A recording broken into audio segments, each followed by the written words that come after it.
are watching the American Conference on ESPN.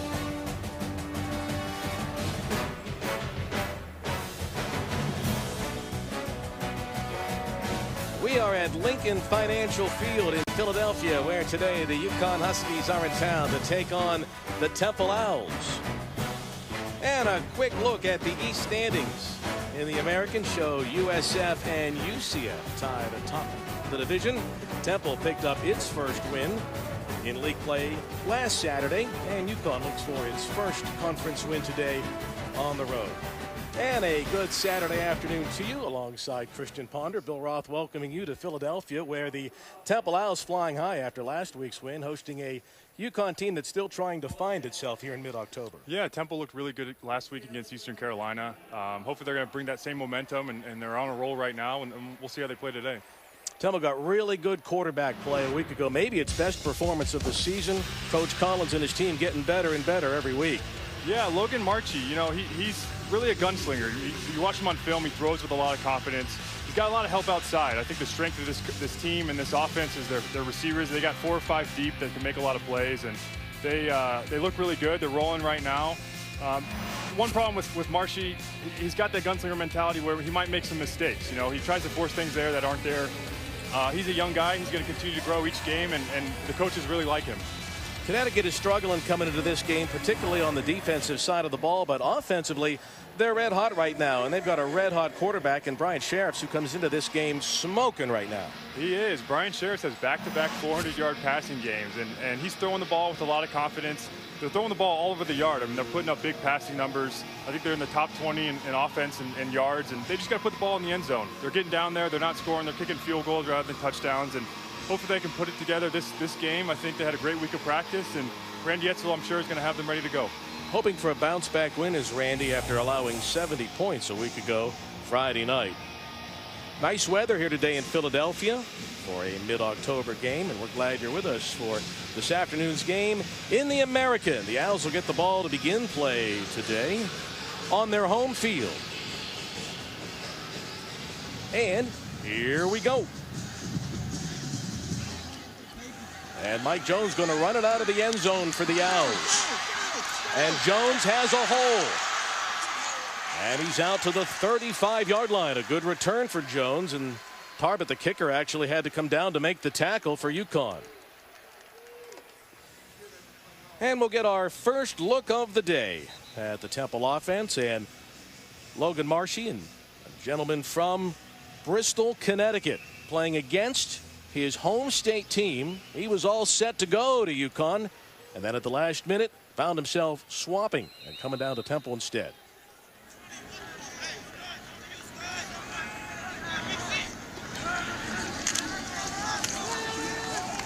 First play of the game, and they keep it on the ground to start things off. Marchi is from Connecticut. He's just the second player ever to start against UConn at the quarterback spot for an opposing team.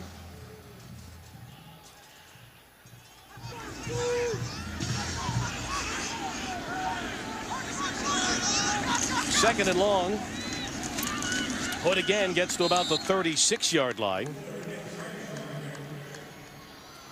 And he's knocked down by junior Joseph on the play, the redshirt senior linebacker.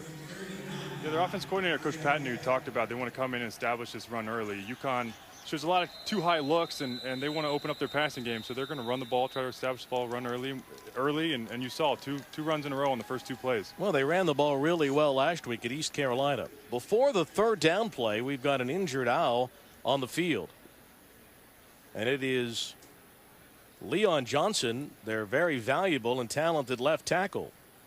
This would be a big blow, particularly early in the game, for Coach Jeff Collins and his team.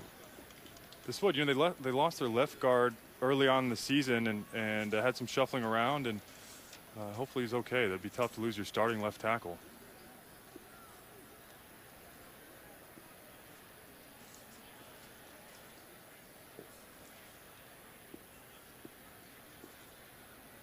Johnson's a key guy and a gentleman who someday would like to perhaps get into the broadcasting business.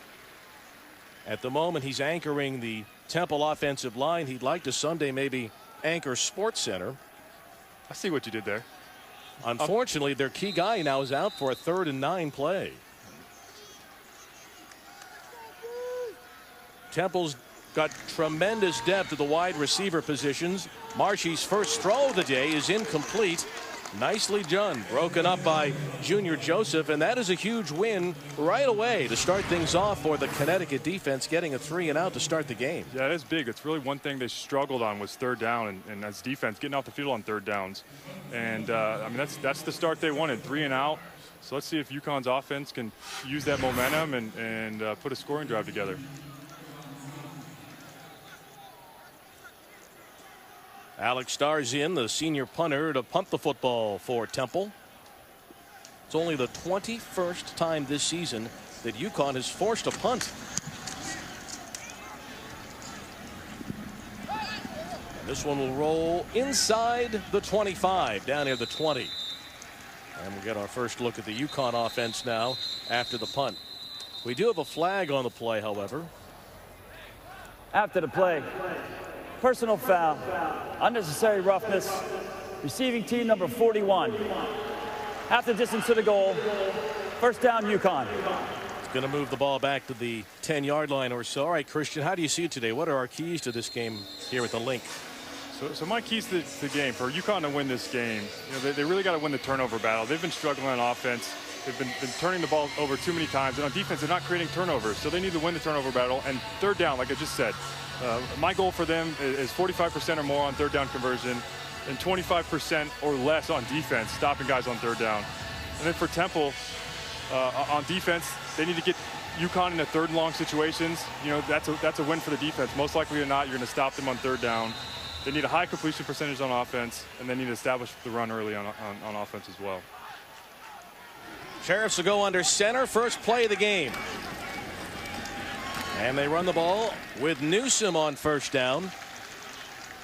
He's going to be a key guy today for Connecticut. Maybe not an explosive breakaway back, but he's a guy that's played well for them. Here's a closer look at Sheriffs, who is from suburban Atlanta, started at NC State, and now at UConn in his 5th year as a 5th-year senior.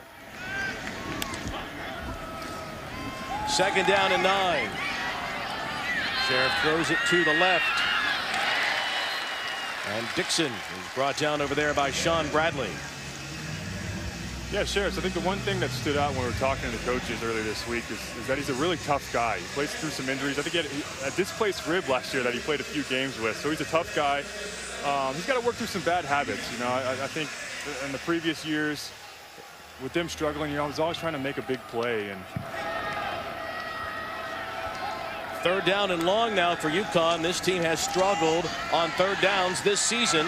Sheriffs, though, makes a fine throw, and that'll give them the 1st down as he hits Bloom, the tight end. He was knocked down by Russell, but this is a good start for UConn. They get a 3 and out defensively, and they convert a 3rd down offensively. This was a great start for them, and great job by Sheriffs hitching up in the pocket, being patient, and finding his backside in cut. 1st down from the 20. And Newsome gets out to just around the 29-yard line.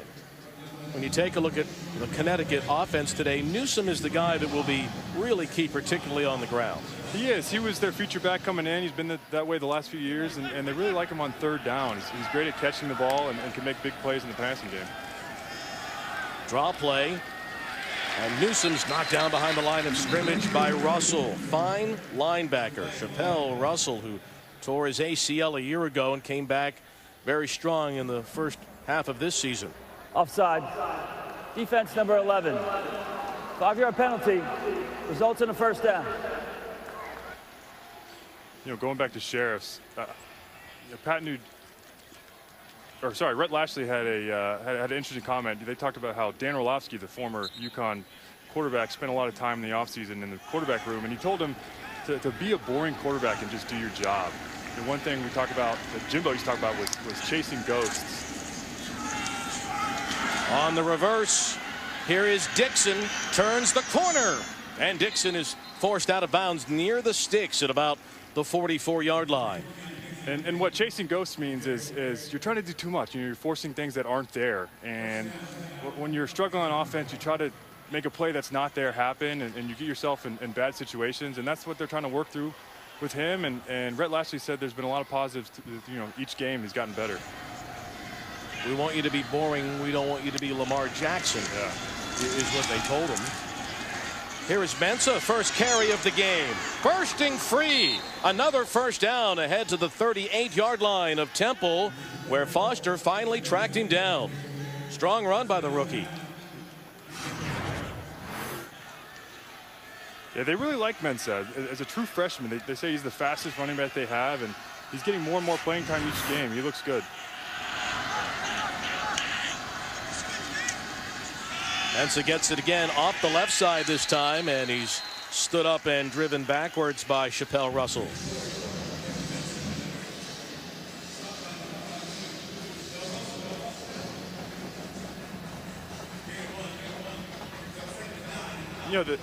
The defense has really struggled for UConn, but offensively, they're throwing the ball a lot. They're getting a lot of yards, and again, I think their struggle is to get the ball down the red zone. They got to finish and get the ball in the end zone rather than kick the field goals. Sheriff's on 2nd and 8. Bad pass, and it is picked off. Randall jumps the route. That's his 3rd interception of the season and his 7th career interception. So a big turnover early for the UConn Huskies. So it's a great job by Delvon Randall. He was actually my impact player coming in on defense. Great job undercutting the route. As a quarterback, you can't be late throwing that ball, and you gotta miss him outside. And great job.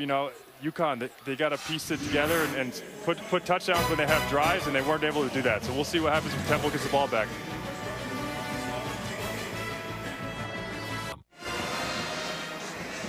Scoreless early at the link. Delvon Randall, the junior safety for Temple University, has been a ball hawk over the last couple of years. 3 interceptions this year. He had 4 last year.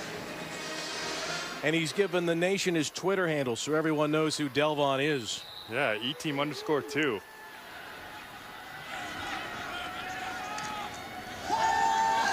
Play fake. And a throw for Marshy that's completed to the 38-yard line. He threw that ball all the way across the field. Yeah, great throw. That's a tough ball. The hashes are so wide in college. To get it all the way outside the numbers on a 16, 18-yard throw, that's a good throw by Marshy. And the 18th catch of the year for the 5th-year senior Keith Kirkwood. Christian, last week 10 different wide receivers caught passes for Temple. They've got great depth at the wide receiver position. Gets it out of there quickly this time. Yeah, Kirkwood again, and ahead to about the 46. They're really deep at that position. I think Kirkwood is a guy, he's their leader. He got number 5. It was the first single-digit jersey number that Coach Collins gave out when he first got here. And Coach Collins was number 5 in college as well, so that was important and special for him. And 2nd and 3 from the 45. Running play, and that is Sean Bradley running with the football, and he's knocked down by the freshman Brown, who's making his first career start as a true freshman for UConn. But that's an interesting story there in Bradley. Temple fans are used to seeing him as the starting middle linebacker. Yeah, he is, and he got ejected from a game against Houston, and that gave some younger guys at Mike linebacker the shot to play, and they played well, and now they're struggling. They got some injuries at running back, and he played running back in high school, and they gave him an opportunity with the ball. Well, Armstead, their second back, likely will not play today. That pass is dropped on the near side by Jennings, a normally sure-handed receiver, and it'll bring up a 2nd down. So Temple's a bit short-handed, and thus this week in practice it moved its middle linebacker to the tailback spot. Hey, and that's the beauty of college football. Last week we saw Iowa State move its linebacker to quarterback, and it worked at Oklahoma, right? Hey, you got to do what you got to do. 2nd down and 10. Bradley running to the right, and he crosses midfield. It'll set up a 3rd down play. So for the last few months or so, he's been basically on the defensive side, but they worked him in this week again on the offensive side.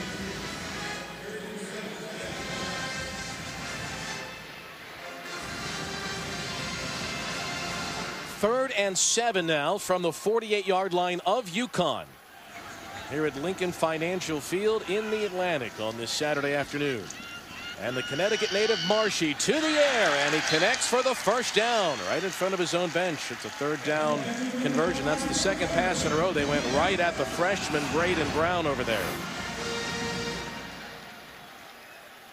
It's another good throw. Marshy's showing a lot of accuracy right now, and Brown, first time starting, had some injuries at that position, and now he's playing for the first time, getting his first start. And he's covering a fifth-year senior.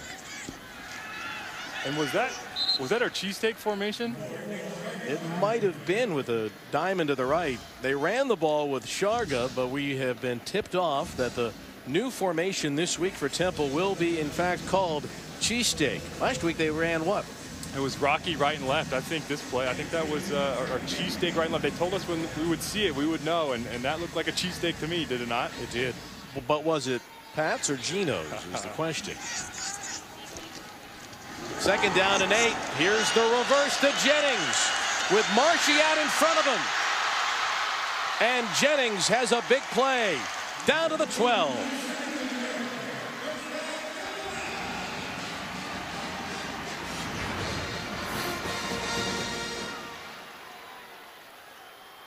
Yeah, just a speed sweep left and then pitch reverse. My guy Marshy getting dirty.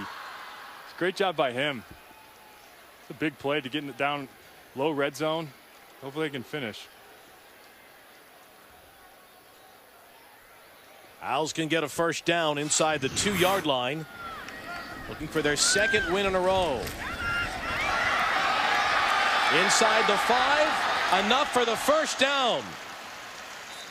That's Hood, and it'll be first down and goal. Diggs saves the touchdown, but the Owls knock it on the door now. Yeah, I really like Hood. He's a power back. He showed it right there. Gets it again, and the touchdown.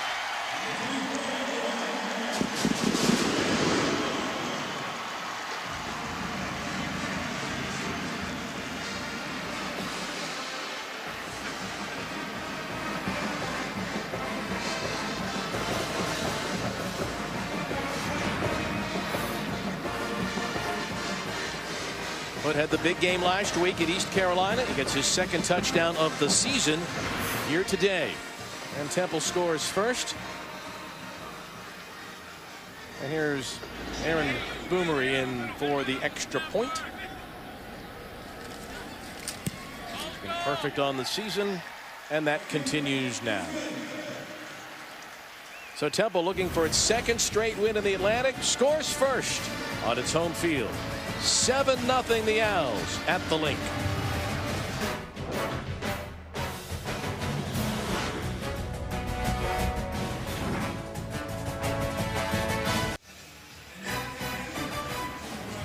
David Hood 1-yard touchdown run has Temple on top early, 7-0 on this homecoming Saturday at Lincoln Financial Field in Philadelphia as the UConn Huskies visit.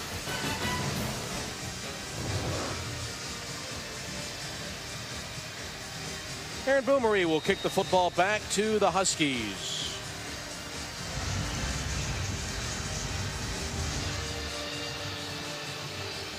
And Kyle Buss awaits the return.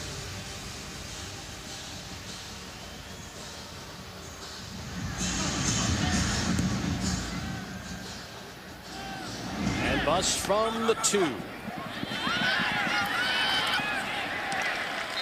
And UConn will start near the 20-yard line. That was Delvon Randall making the play. All right, so they told us during the course of the week that we would see a trick formation, and they were going to call it cheesesteak right. Yeah, they gave us that little nugget, and we didn't know what it was going to look like. But look, there's an offensive tackle there, another offensive tackle there, and they got trips over here. I would assume that's cheesesteak right. He said it was going to be cheesesteak right or cheesesteak left. Big formation. They just ran the ball for a couple yards, but yeah, having some fun out there with the old cheesesteak. Jeff Collins, very innovative, first-year head coach of the Temple team.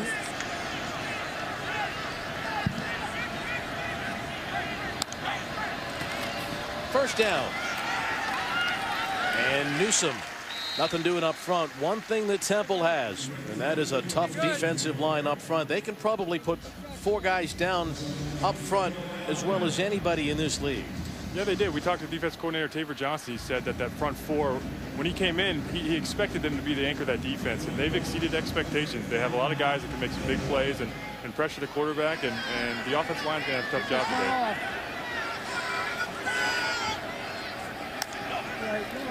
2nd and 9 now for Sheriffs. Throws it short, and Newsome is chopped down back at the 15-yard line by Randall. Boy, is he playing well. You said he'd be an impact player. He has been that so far in this first quarter. Yeah, already showed up on that first drive with an interception. He's a guy that played receiver in high school. He can fly around the field. He's their leading tackler right now. I think he's a really good player at safety. And like we were talking about Arkell before, he's a big third down back. He's in here right now on third down. Has great hands. Look for maybe a screen right here in this situation. 3rd and 15 from the 15 now for Bryant Sheriffs. Blitz comes, and it's incomplete. They sent a little delay pressure that time on Sheriffs, and they get the 3 and out. Yeah, Rhett Lashley arguing for a PI. Receiver got bumped out of his break. They got away with one there.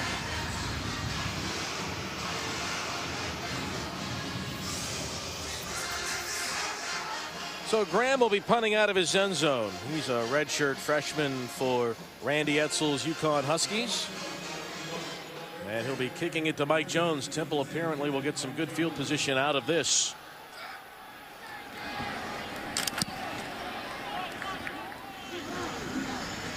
Jones from the 36. Good job defensively on the special teams play.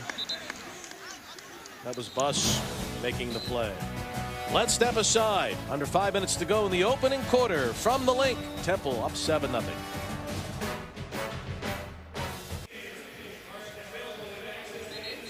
Saturday afternoon in the American, Temple with a 7-0 lead over UConn.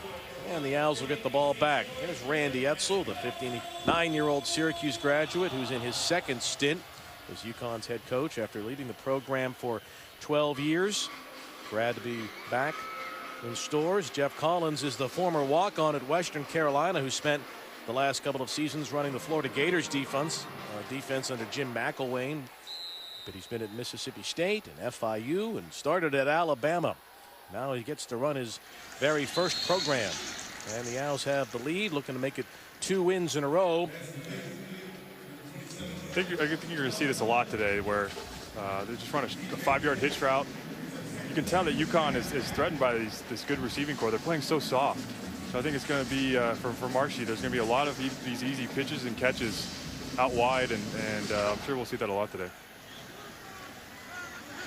2nd and short from just shy of the 45. That's Jones, and he'll scamper, and he will have the first down to near the 48-yard line. Junior Joseph made the tackle, the 5th-year senior linebacker. And here come the Owls again. They're winning the field position battle here in this first quarter, are they not?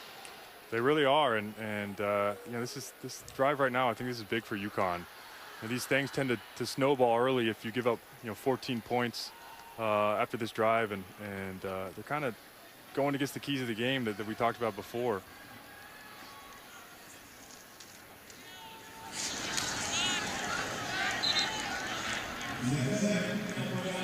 Armstead, we weren't sure if he would play or not today. He gets his first carry, and he crosses midfield. And we've got an injured UConn player down here with 3:45 to go. A week ago was a tough one for this UConn team. They allow 70 points, most ever in a home game. And it was a really, really tough day. A nationally televised game on their home field, and Memphis came in and lit them up at Storrs last Friday night. They really want to bounce back win here today and play a lot better. Yeah, that game was tough to watch, and I know obviously it was tough for those guys to play in and for the coaches to coach that game. And they just couldn't get anything going. They couldn't stay on the field on offense, and the defense couldn't get off the field. They really struggled on those third down situations, and too many turnovers, and that's kind of been the story so far today, that they had that first drive. That's Connor Freeborn, defensive lineman, on the right side of the screen. What do you think happened here? It's hard to tell there.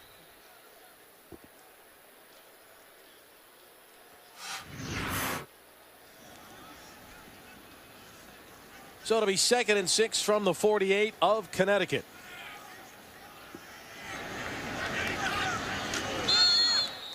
And we've got flags and fellows pointing at one another down there on the 2nd down play. This will be on the offense. False start. Offense number 27. 5-yard penalty. 2nd down. Marshy's from Bristol, Connecticut. He was all set to wear the blue and white for the Huskies. Coach Paul Pasqualoni, the former head coach at UConn, had offered him a scholarship when there was a coaching change, and this can happen.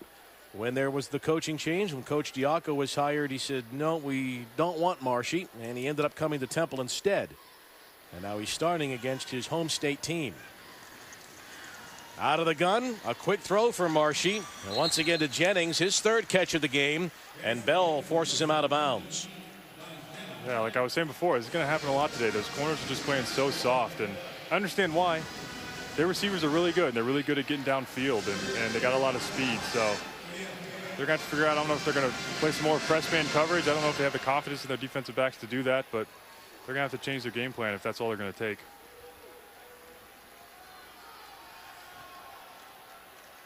Third and 5 from the 47. Marshy to the air. That'll be enough for the 1st down, but there is a flag on the play. Jennings with his 4th catch of this 1st quarter.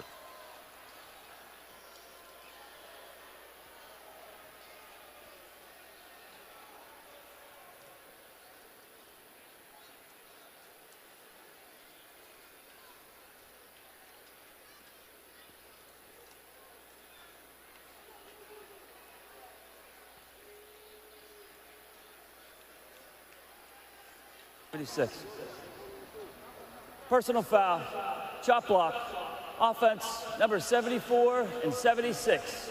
15-yard penalty, 3rd down. Well, we'll take a look at what happened up front. The chop block is called. It was called by the center judge. I think they announced the wrong number. Yeah, the center goes to cut the guy, and then the left guard engages up high. You can't do that. I don't know if they got confused on their assignments. This defense is a little unconventional. They play a 3-3-5, and you get some different looks with different 4 eyes and stuff. So they got to communicate on the line so they don't make mistakes like that. So now 3rd down and 20 for Logan Marshy at Temple. He gets out of there, going to try to run for it. He's got a long way to go. He gets a lot of it back, but shy of the 1st down. He's knocked out near the 50. They got a chunk of yards back, but that's a huge win for UConn's defense. 4th down, they're going to get the ball back, hopefully, unless they go for it. But real soft coverage. He just had no one downfield that's open, so just tucks it and run. It's a smart play by the quarterback. You're up 7-0. It's early in the game. Don't force him that's not there downfield. But, again, a huge win for the defense.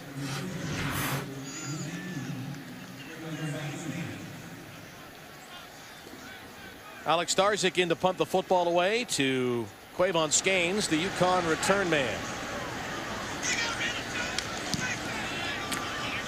High punt, nicely done.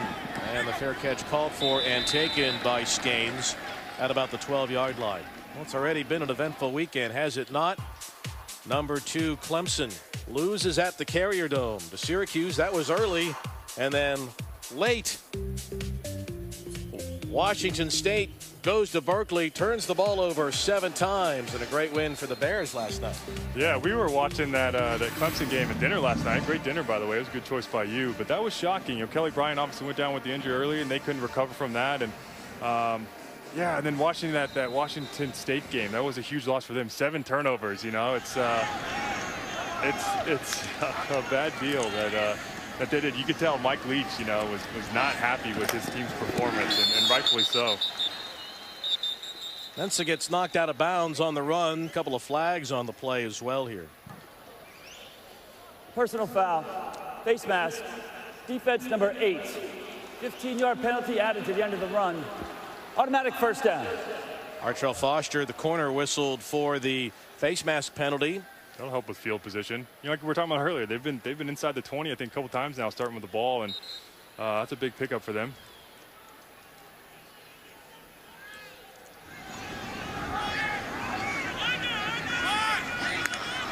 They're going Wildcat on offense here. And the direct snap and out of bounds near the 35-yard line.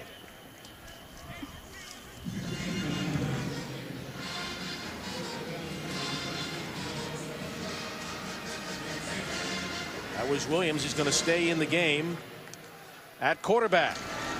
Hands it off. And now a throw attempt. And it is deflected, incomplete. Little razzle-dazzle for the Huskies for sure. Chandler broke it up downfield.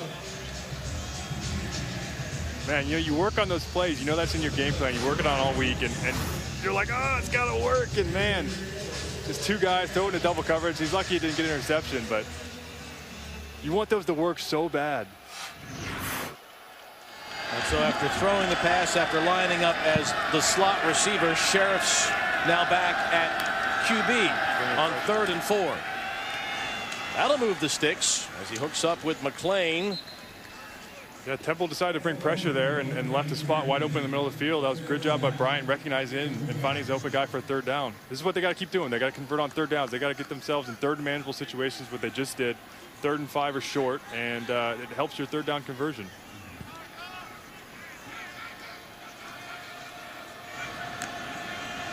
The final minute of the first quarter. Here's Newsom trying to break a tackle, and the ball is free.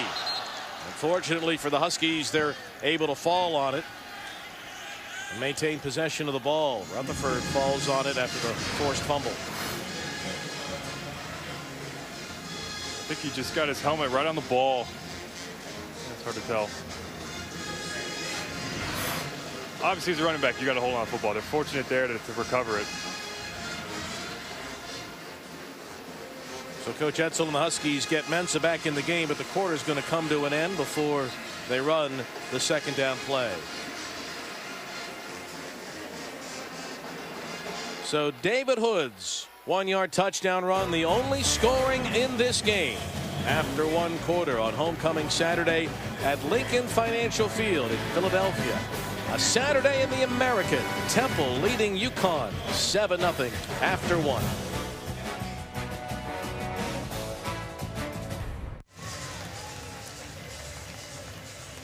Saturday afternoon in the American from Lincoln Financial Field. UConn gets the ball to start quarter number 2, trailing 7-0 with quarterback Sheriffs handing it off to Newsom again.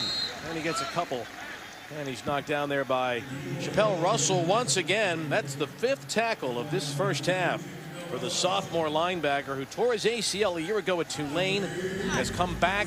He's having a tremendous season this year for Temple.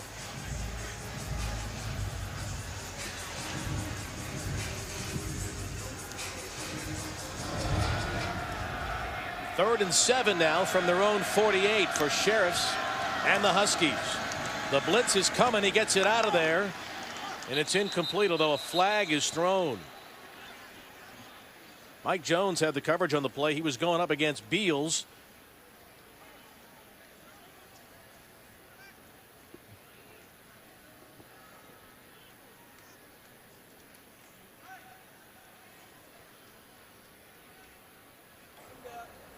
Personal foul. Face mask. Defense number 10. 15-yard penalty. Automatic. 1st down. Mike Jones, the guilty party. That's the 3rd personal foul penalty on Temple here in this first half.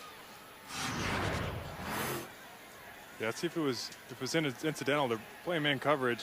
Yeah, it looks like he just, I don't know, it looks like to me he grabbed his shoulder pad. It's hard to tell from that angle, but yeah, if Temple wants to lose this game, keep getting personal fouls. That gives UConn the 1st down. Down to the 37-yard line in Owls territory. Sheriffs on 1st down. Gonna let it go deep down the sidelines. And it's beautifully broken up. Again, it was intended for Beals, and that was Crump that got a hand on it.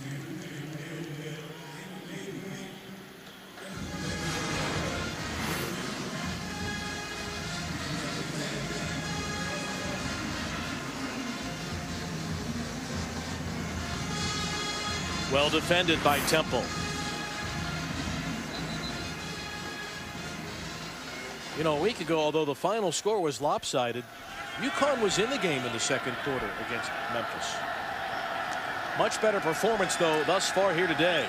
Sheriffs on the play fake, overthrows his intended receiver. That was Bloom, the tight end. And it'll be 3rd and 10 now for the UConn Huskies and Bryant Sheriffs. Yeah, they try to do it. It's common in these spread offenses. Sort of a little play action, try to fill the seam downfield. You had to get up and over a linebacker. It's too high. But Temple is showing a lot of pressure. You know, they've shown some mixed pressures here and there, but it seems like in this game plan they were going to bring a lot of pressure against UConn. 3rd and 10 now for Sheriffs. And he connects with McLean right near the sticks. It should be enough for the first down right at the feet of Randall. So that's a nice job again by UConn converting on a 3rd and 10. Yeah, there had to be a busted coverage. I don't know what they're doing. It's too deep. I don't know how you leave the middle of the field wide open like that on 3rd and 10. Good job by UConn taking advantage.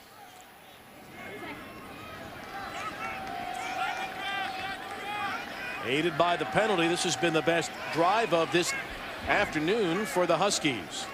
Sheriffs under center now. That's Nate Hopkins.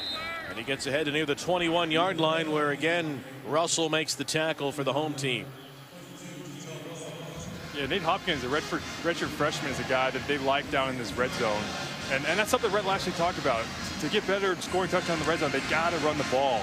And it starts up front. They got to get push up front, but they really like 11 Hopkins back there, a big power guy. Well, there's no trouble throwing the ball. UConn is 12th in the country in passing offense.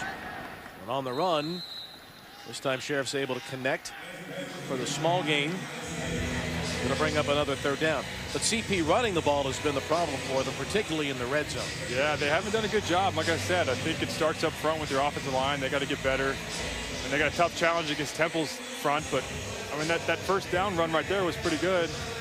Again, they find themselves in the 3rd and manageable situation. You got to keep converting. Again, you don't want to kick a field goal down here. It's 7-0. You would love to be 7-7. 3rd and 5. Sheriffs connects. It'll be first down and goal to go now for the Huskies. Russell again made the play defensively after the catch by Bell. I think that was Hergy Mayala, I think. You're right, Hergy Mayala. Yeah, he's been hurt. He's been battling some injuries, and he's back today. And they really like him, and that was a great route by him. I mean, he got the defensive back turned around, just an easy stop route. It was a good pitch and catch, and another conversion. I mean, this is huge for UConn right now. 1st and goal from the 5. And this is where the Owls are at their best, and this is where the Huskies have struggled this year, right? There's an example. Yeah, you're right. I mean, it's the best versus the worst, and UConn's got to find the way. They don't want to be throwing the ball 50 times this game, especially they don't want to be throwing the ball down this red zone. And you know, they got 2 more shots before you got to kick a field goal. You got what, 6 yards to go. Hopefully they can find a way to get it in. Looks like man coverage. Sheriff's going to try to throw. Instead tucks and gets down to near the 6-yard line, where Dogby makes the play defensively. It's a good job. We want to throw the slant down here. They had a stack formation, and Temple did a good job of communicating their defensive backs. They played what we call top hat, where you know, they got to communicate on who's going to take which receiver, and they handled it. And Sheriff's obviously didn't like it. It was a good job tucking it down, trying to get what you get. Again, big 3rd down here. 3rd and goal now for Sheriffs and the Huskies.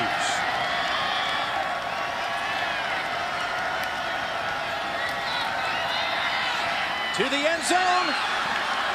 Touchdown, UConn.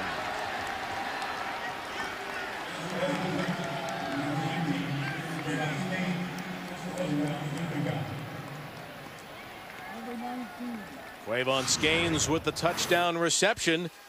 And a huge 3rd down conversion in the red zone for the Huskies. Yeah, that's a rarity for them. But you know, a pick play. They set up the pick play. They got away with it. I think the receiver did a good job of not of selling the route and not looking like a pick, and it worked out for them. Great throw. Guy was wide open, able to convert.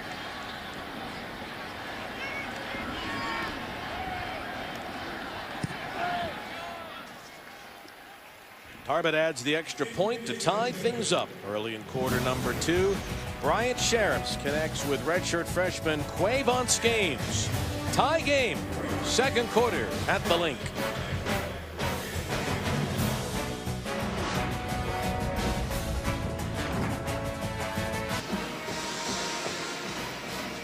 Coming up today at 3:30 on ESPN, it is the Red River Showdown as Baker Mayfield and number 12 Oklahoma take on Texas from the Cotton Bowl.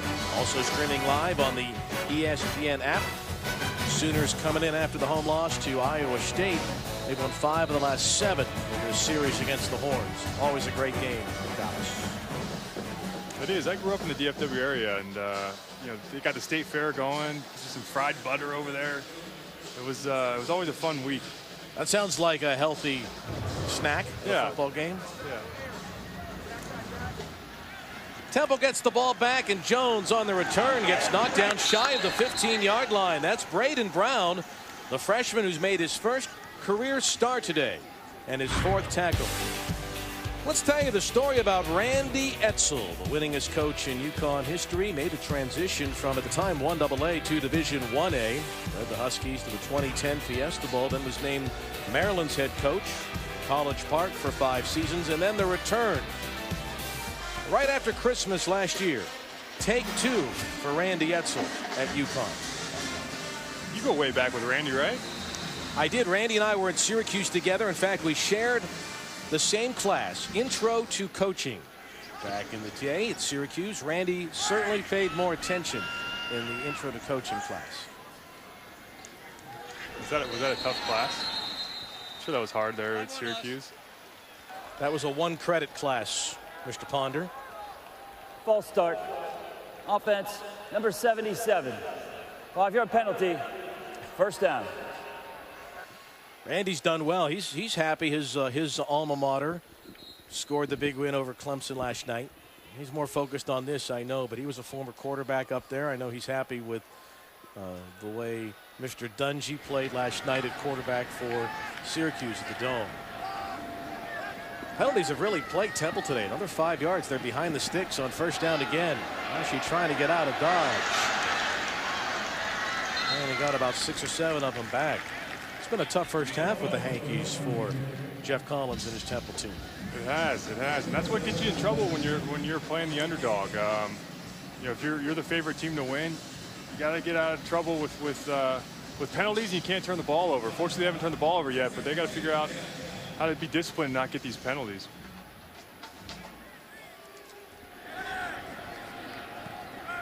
Second and 10 from the 15 for Marshy. Throws it back to the near side. This is Isaiah Wright, who got the honor to wear jersey number 1 today. Brought down by Diggs. Each week, Temple has a different player who wears number 1. Ordinarily, Isaiah wears jersey number 13 for Temple. Yeah, they really like him. He's kind of their utility knife guy. He plays the Wildcat quarterback. He's been in at running back. He plays receiver. Young guy, a little raw. I think, you know, they talked about how talented he was in high school. He was just so much better than everybody else. He relied on talent rather than fundamentals. And he's still learning the game right now. 3rd and 7 for Marshy and Temple. And that's incomplete. There was some contact. Jennings, the intended receiver, and there is the flag as Bell had a hand on the back. Let's take a look. Pass interference. Defense number 1. Automatic. First down. Yeah, that was an obvious call. I was going to say, if they didn't throw that flag, I don't know what they were looking at. Bell was the defender. Again, Jennings is a key target for Temple, especially on 3rd down plays. And the contact results in a first down, and it gives the Owls much better field position out to near their 30.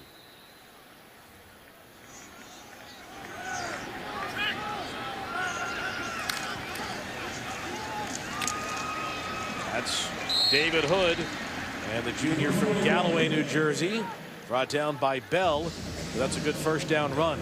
About a 5 or 6 yard gain on first down for Temple. They finally felt like they got their running game going a week ago at East Carolina in a big win on the road down in Greenville. And Hood was the key guy with over 100 yards last Saturday.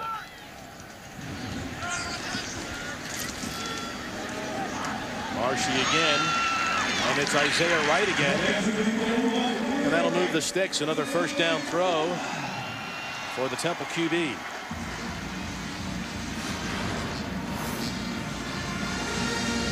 Easy pitch and catch. What I talked about at the beginning of the game was that Marshy needed to have a high completion percentage because they're a big zone team. They play a lot of 2 deep. You're gonna have to take the easy passes and make sure you complete them, and he's done a good job so far this game. from the 42-yard line. Another first down for Marshy.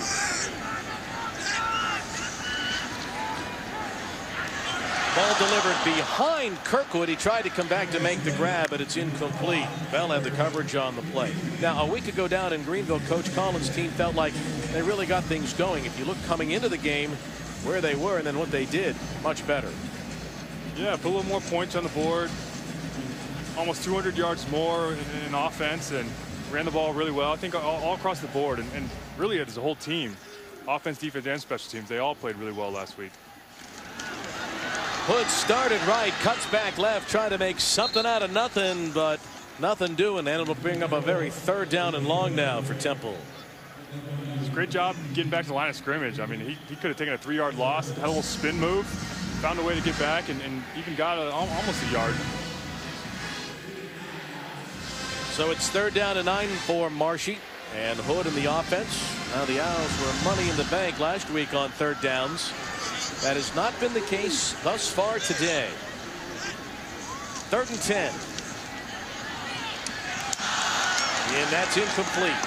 And again, Bell had the coverage on the play. How do you think UConn's feeling about its defensive back play here in this first half, especially after what happened last Friday? Well, they got to be happy that they're doing a good job on 3rd down, but I think the throws are there. He's just missing them. I mean, he misses the guy inside.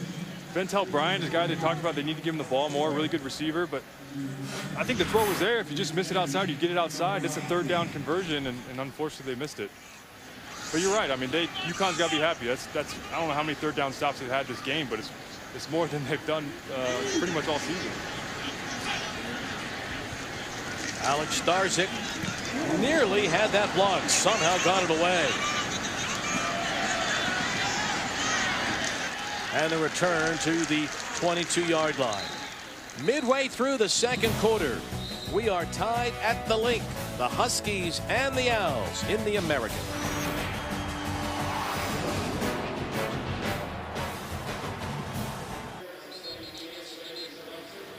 Today's a very special day here at Lincoln Financial Field. The group from Special Spectators is here. Over 10,000 patients, parents, and siblings have the opportunity to come to college football games during the course of the season, and that's a good look at Jenna Bayona, who's an 11-year-old little girl who suffers from an incurable, progressive rare brain disorder.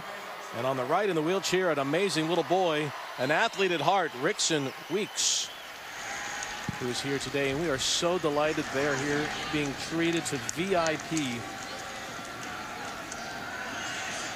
here today at Lincoln Financial Field. Let's take another look at Rickson. He is having a wonderful time here today. These kids spend so much time in hospitals. And today, from Children's Hospital of Philadelphia to Lincoln Financial Field, that's the better place to be. Yeah, what a really cool thing that Special Spectators is doing. And as a player, you know, from a player's perspective, you see these kids come in and man, you get so many inspirational stories, and really cool what they're doing. So much more important than football. 2nd down for Sheriffs, and that's dropped. Gaines can't hang on. It's going to bring up a 3rd down and long now for UConn. Yeah, that's got to be 100% completion right now. There's no one there. I mean, he's wide open, hits him right in the chest. You got to catch the ball.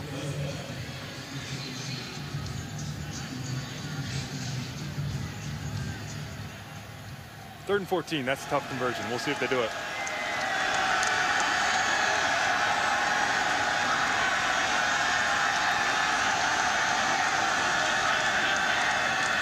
Sheriffs gets the play signaled in from the sideline. The Georgian native tries to get it over here to Hergy Mayala, and that's going to be complete, but out of bounds on the money down, as they call it here at Temple. On 3rd downs, the kids in the student section actually float fake money in the air when they get a key 3rd down stop here, and that's a big play in this game because now Temple's going to get the ball with good field position here with about 6.5 minutes to play. By the way, you see those kids with the phones. The money they're throwing in the air, it's fake money, CP, just so you know. Is it? Because I was going to run down there and check it out. It's not real. It's got Coach Collins' picture on those dollar bills. Brett Graham gets the punt away. It's going to go out of bounds near the 45-yard line. So the Owls are going to get some really good field position. Temple ball when we come back. Tie game today at the Link.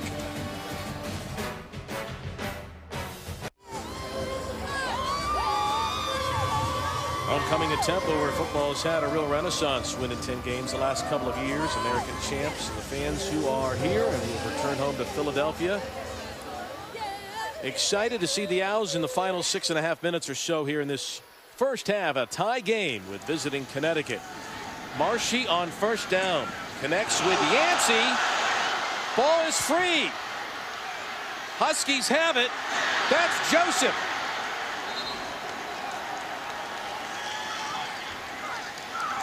And the biggest play in the game for Terry, and the game's biggest break. The ball goes to UConn on the forced fumble. Wow, yeah, Yancey, I mean, trying to do too much.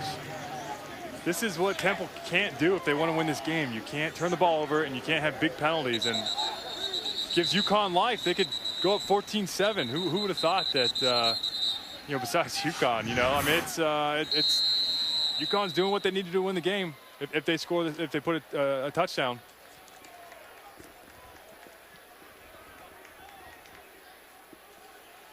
Terry on the fumble return. Has him set up first and goal on the 9.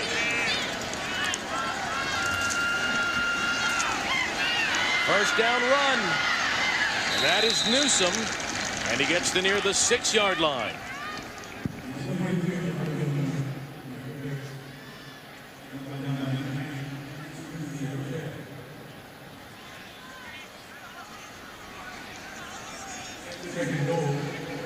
UConn's lost 9 straight road games, 8 straight conference games. But they've got an opportunity now to take the lead late in this first half on the road today here at the Link.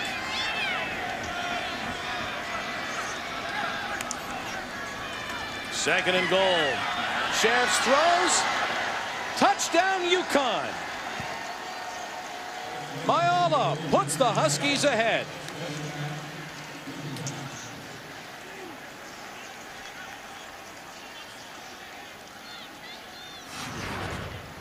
Yeah, just a great back shoulder throw. Great job by Mayala, turning his body around and catching this ball. I'm sure they work on this on every red zone day in practice. And, man, are they happy to have number 1 back.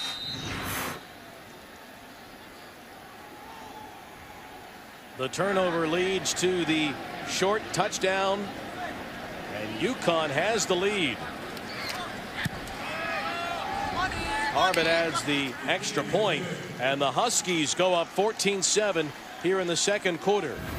The turnover leads to great field position, and Sheriffs throws his second touchdown of the game, putting UConn on top.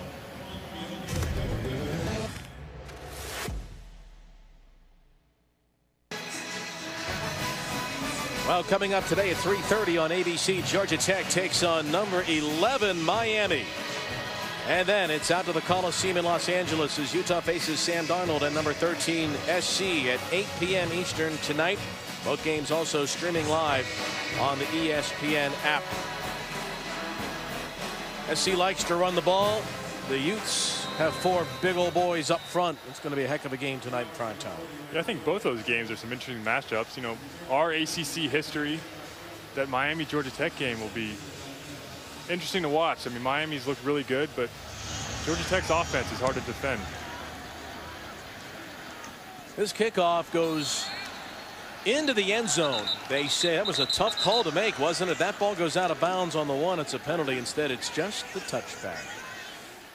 Well, last week against Memphis, this team had the lead, and then things fell apart.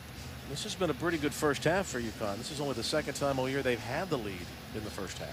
They have the ball's bouncing their way. Temple's got a lot of big penalties. They just had obviously the big turnover, but UConn's doing a good job on both sides of the ball right now on third down. And we talked about, and the coaches during the week reiterated over and over again, they got to get better at third down, and they got to create more turnovers and hold the ball on better, and they've done that. First down, Marshy kind of flips the football to Hood, and he gets rocked. It's a gain of 2, but he got smoked on the play by Fort. if you're a UConn fan, you got to be really happy with what you've seen, the way the team has responded, particularly on the defensive side. That's a big hit there. Yeah, I mean, who knows what was going to happen coming off last week. You know, you get 70 points scored on you. You know, how are you going to respond? And obviously they've shown that they're mentally tough. They responded well through 1.5 quarters. Armstead gets near the 29-yard line on 2nd down. And again, the Huskies have a chance to make a 3rd down stop and get off the field. Something that they just could not do last Friday at home against Memphis. 13 times Memphis converted on 3rd downs in that game in Connecticut. 13 out of 20 a week ago. This will be a 3rd and 6 from the 29 for Logan Marshy, the Connecticut native.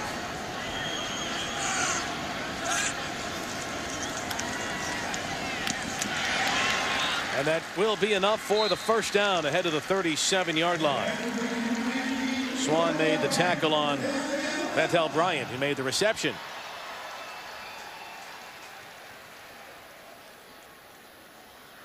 There's a slant. I mean, it was easy throw, easy catch. They talked about Ventel Bryant as probably their best receiver, and they've been trying to get in the game plan, more throws to him. They said last week they called 6 plays trying to get him the ball, and none of them went his way.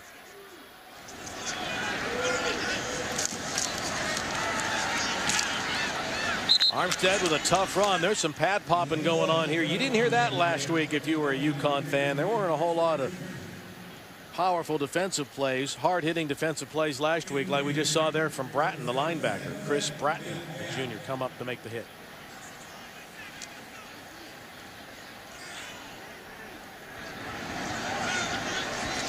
Second and 7 from the 40. A play fake. Marshy to the near side, and he overshoots Adonis Jennings. Talking about this defense, I think as we get deeper and deeper into the season, this defense is just going to get better and better. It's a brand new scheme. It's a little unconventional. It's 3-3-5. Obviously a new staff, and you know, they're going to learn. They're going to get experience. They keep rolling the different players in and out, and they almost get a sack there. I think each game they're going to get better and better, and we're seeing right now they're playing pretty well. That was Cole Ormsby. He's one of the seniors. They were not happy with what happened last Friday night, but even more so, they were embarrassed, and they wanted to come out today and show we are better than we looked last Friday. They flush Marshy out. That pass is complete, but short of the 1st down. And they should have felt embarrassed, you know, and 70 points, you know, and their defense coordinator at Villanova, I think he averaged 15 points a game last year. So I know for him, it must have been a tough week, and you can, as a player, you can use that as 2 ways. That can be motivation, and you're going to work harder this week, or you can go in the tank. And to me right now, and it sounded like how practice went this week, they're using it as motivation and trying to get their first conference win of the year. Billy Crocker is the defensive coordinator you were talking about, CP. He spent 12 years at Villanova. Went to Connecticut this year under Coach Etzel. That funnel rolled dead near the 22-yard line. He said he never experienced a game in his entire career like he had last week. He says we will be better against Temple this week. Well, stream every ESPN and ABC college football game live at home or on the go. You'll get access to scores, news, and highlights all season long. Download the ESPN app to start streaming now. We found that to be invaluable last night as we enjoyed dinner and the games here in Philadelphia. Yeah, I don't know if the waiter was too happy with us as we were watching the game the whole time, but what a great app. Here's Newsom on 1st down running left, and he's brought down by Jacob Martin, the senior defensive end.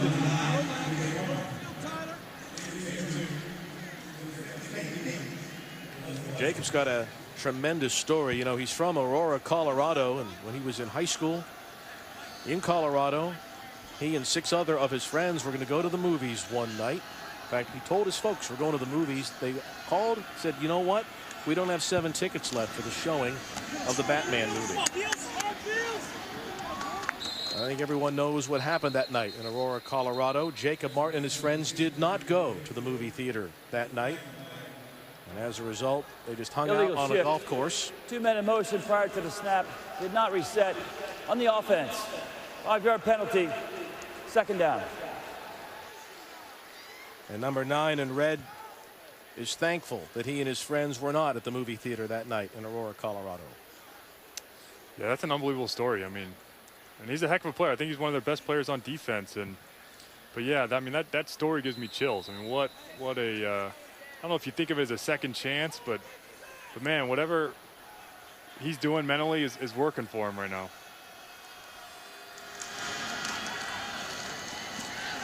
Second and 13. And now it'll be third down and long. Martin said his parents had assumed that he was at the theater, and they were very scared that night. They could not get in touch with him, but Jacob and his friends, they never went to the movie theater that night. Yeah, that's scary. 5 years ago. What a crazy story. Get back to the game. You know, Temple, one of their keys to winning this game was getting UConn in third and long situations, and they've done that, but UConn has actually converted on a few of them, and I don't think they expected for that to happen, but we've seen a couple busted coverages, a few guys wide open, and we'll see what UConn does on this down. Money down again. It is the draw play to Newsom. And he's ahead of the 25-yard line. And those Temple fans shake the Minister of Mayhem $3 bills with Coach Collins' picture on them. It'll be fourth down. Temple takes the first charge timeout of the half. Temple calls timeout. Gets the ball back when we come back.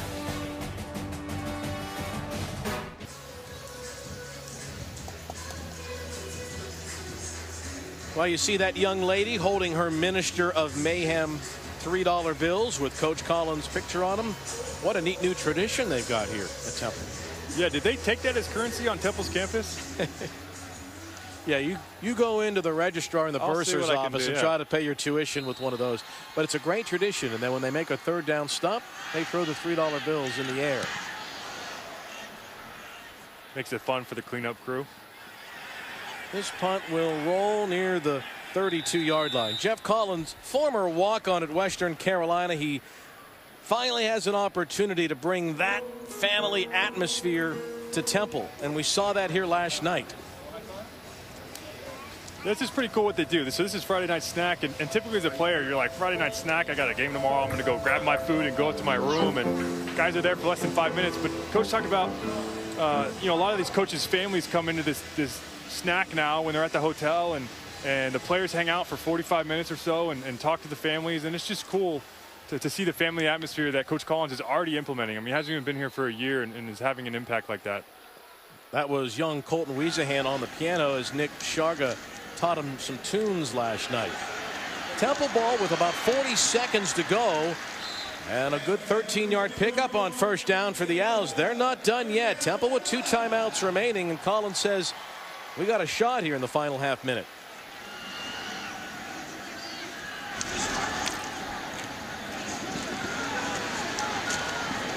Short gain there, and about a 4-yard pickup, and Temple will call its second timeout with 21 seconds left, CP. Yeah, I think this is really important for Temple. They got to finish this drive with hopefully a touchdown, but at least a field goal. You don't want to go in 14-7 at home. UConn's got the momentum.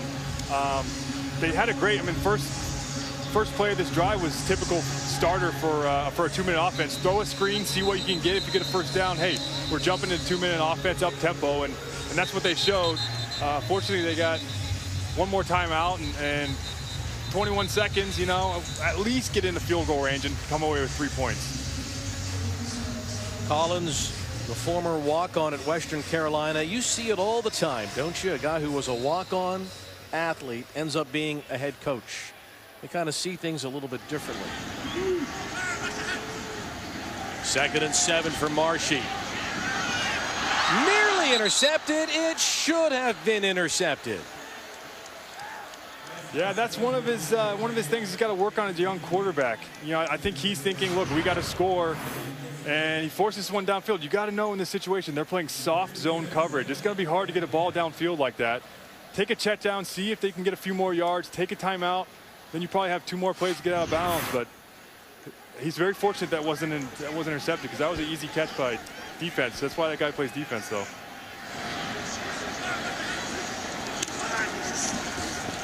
Third down. Marshy throws, and that's ruled incomplete with just 10 seconds remaining here in the first half. Jennings caught it but was not in play, was out of bounds. That looked close. I don't know if we're going to get a second look at it, but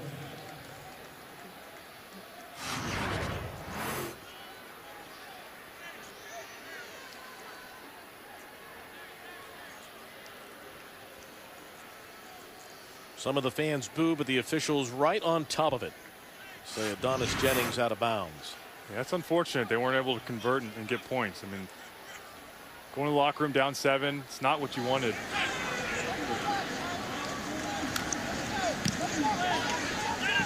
The ball off the right foot of Starzyk. Will roll into the end zone with just 2 seconds left here in the first half. 6 penalties and a costly turnover have hurt Temple. But from the Connecticut perspective, what a turnaround from just 8 days ago, the way they played here in this first half today.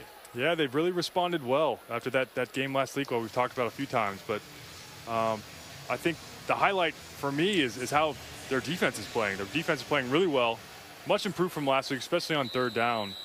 They're just going to take a knee here. Smart thing to do. Get in the locker room with the lead. I mean, you got 2 seconds. What else are you going to do? Even on the pistol. So a week after giving up 70 points in a tough home loss, UConn comes on the road and has the lead in Philadelphia, 14-7 at halftime over Temple. Now let's head to the studio for our halftime report. That is coming up after these messages.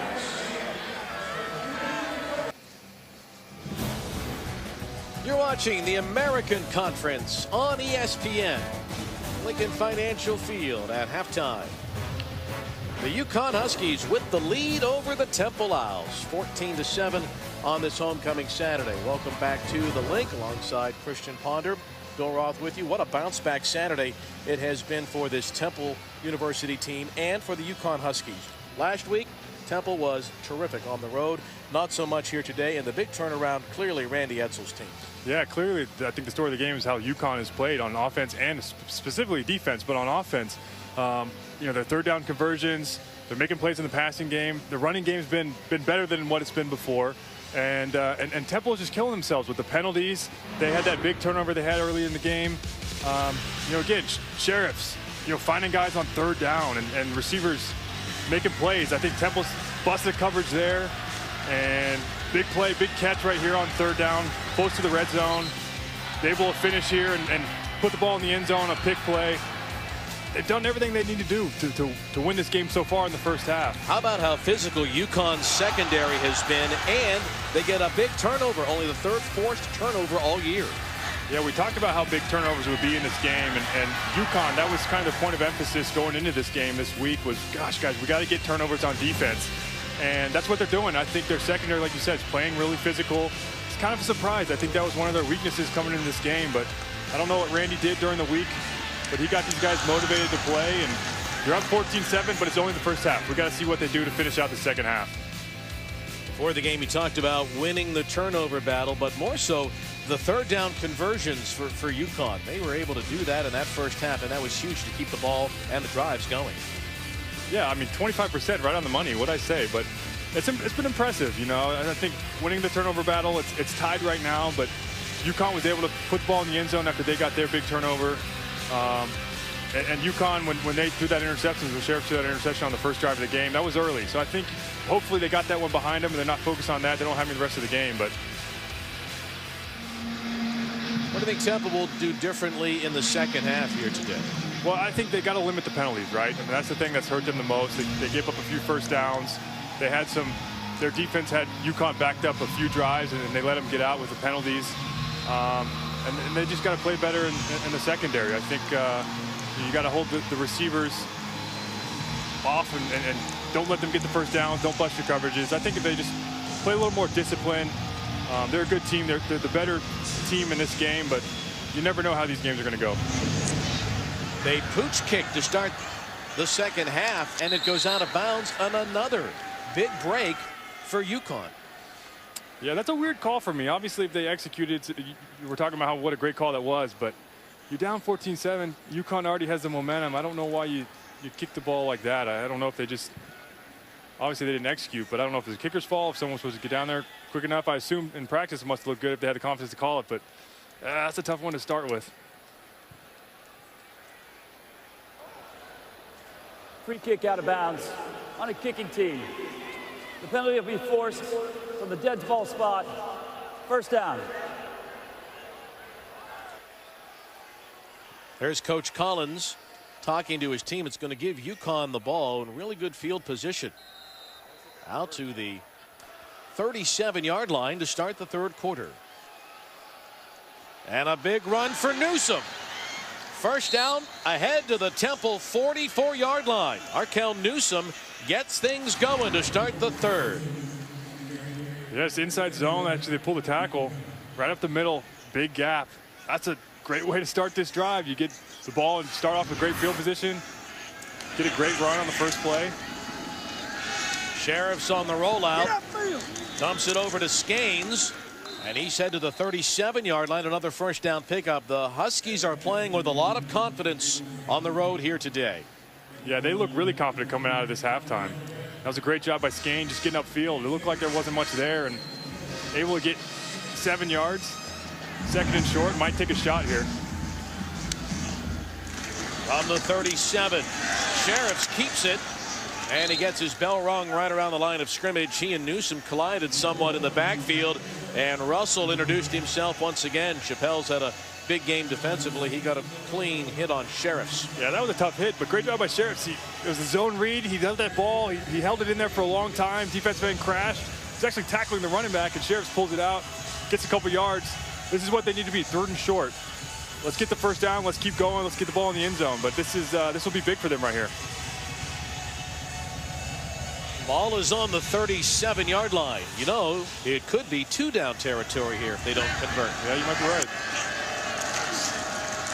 On the QB draw, Sheriffs runs for the first down. Ahead of the Temple 32-yard line. You know, Bryant wasn't even the starting quarterback opening night for UConn. Came off the bench and led them to a come-from-behind victory after David Pindell had won the job in the preseason camp. Sheriffs has kept it the starting position ever since.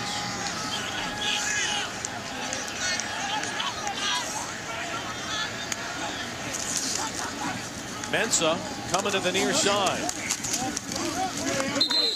That's a strong run, falling forward down to near the 27-yard line at the feet of Mike Jones. Yeah, that's not a very pretty run, but man, on first down, you're just trying to get 3-4 yards, stay ahead of the sticks, and that's what they did. But going back to Sheriffs, you know, like you said, they started Pindell in that first game against Holy Cross, and Pindell, a guy that came in from JUCO, I think they're really high on him, but just didn't get a spark, and they brought Sheriffs in and played really well. Second and 6 on the 28-yard line. Here's Mensah again to the short side, and he's banged down on the 25. It's going to bring up another third down for the Huskies. They've been really good in this game. 6 for 9 on third downs for Randy Edsall's team. Yeah, let's see if Temple brings pressure here. Try to get a sack and knock them out of field goal position. And if they do, you know, if UConn hangs in there and blocks it up, that's big spaces for big plays to get a first down. We'll see what they do.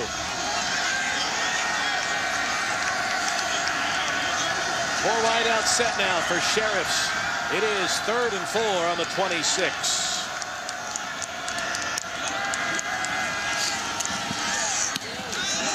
And Sheriffs converts again, connecting with Skanes, and that is the 7th conversion on a third down today for Sheriffs and the UConn Huskies. Yeah, it didn't bring pressure, just played cover 3 zone.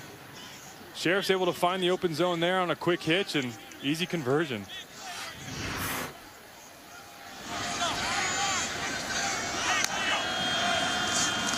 Out from the 21. Newsom gets it down to the 20-yard line.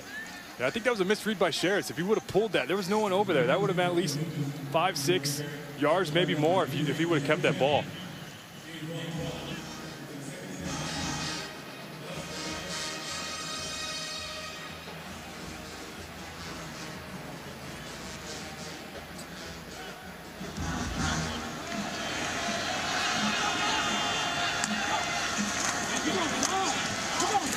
Here goes Newsom. Cuts it outside. Newsom down to the 8-yard line. It is first down and goal to go for the UConn Huskies. Great running by Newsom. An even better block by Mayal outside number 1. I think Temple got away with an offsides, but they paid for it anyways. But yeah, big hit by number 1 right there. Great job. They talked about they want to establish the run the red zone. That's what they're doing. First and goal on the 7 for Sheriffs. He's already thrown 2 touchdowns in this game. Newsom takes it to the 5 before he gets pushed back. And it will be second down and goal. That was Sean Bradley, the middle linebacker, that pushed Newsom back.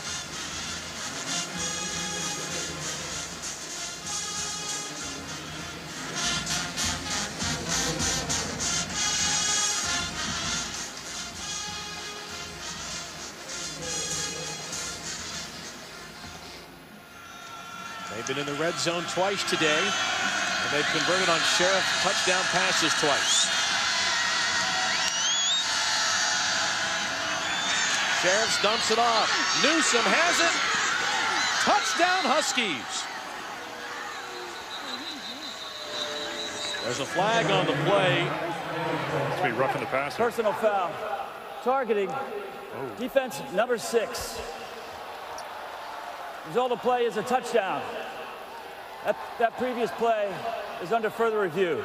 Not only is there the touchdown, but Sharif Finch called for targeting. Yeah, this could be huge. If they lose Finch, that's not going to be good for them. They do have a good backup in Roach, who's actually leading the league or leading the team in sacks. But man, you don't want to lose your big guy, big defensive end, redshirt senior. That would be a tough loss for Temple. But how about UConn coming out, firing? You know, get that questionable call, the onside kick. You know, I don't know why they would have called that play, but start with great field position and you march the ball down, 10 plays, I think, and running the ball really well.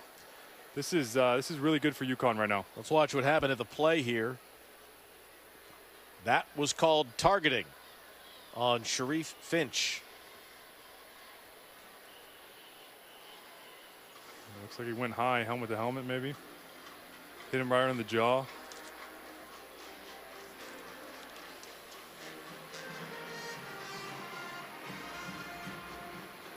I don't know. That,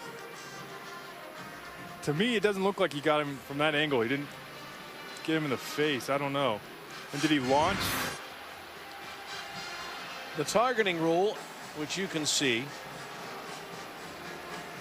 was called by the referee. The replay official has the opportunity to overturn it. And it's veteran Big East, now retired, former Big East official Michael Semcheski. He's the one that's looking at this. Let's take another look. The crown of the helmet. He doesn't launch to me. He just a little high. Here comes a call. After review, the ruling of targeting has been confirmed. Number 6 has been disqualified from the game. The 15-yard penalty will be enforced on the kickoff. Wow, that's a big loss for Temple. And man, these calls, you know, they've kind of been all over the board this year. I don't really know. It's hard to tell if which way it's going to go. But wow, what a huge loss for Temple. So not only is he ejected from this game, but out now for next week's game at Army.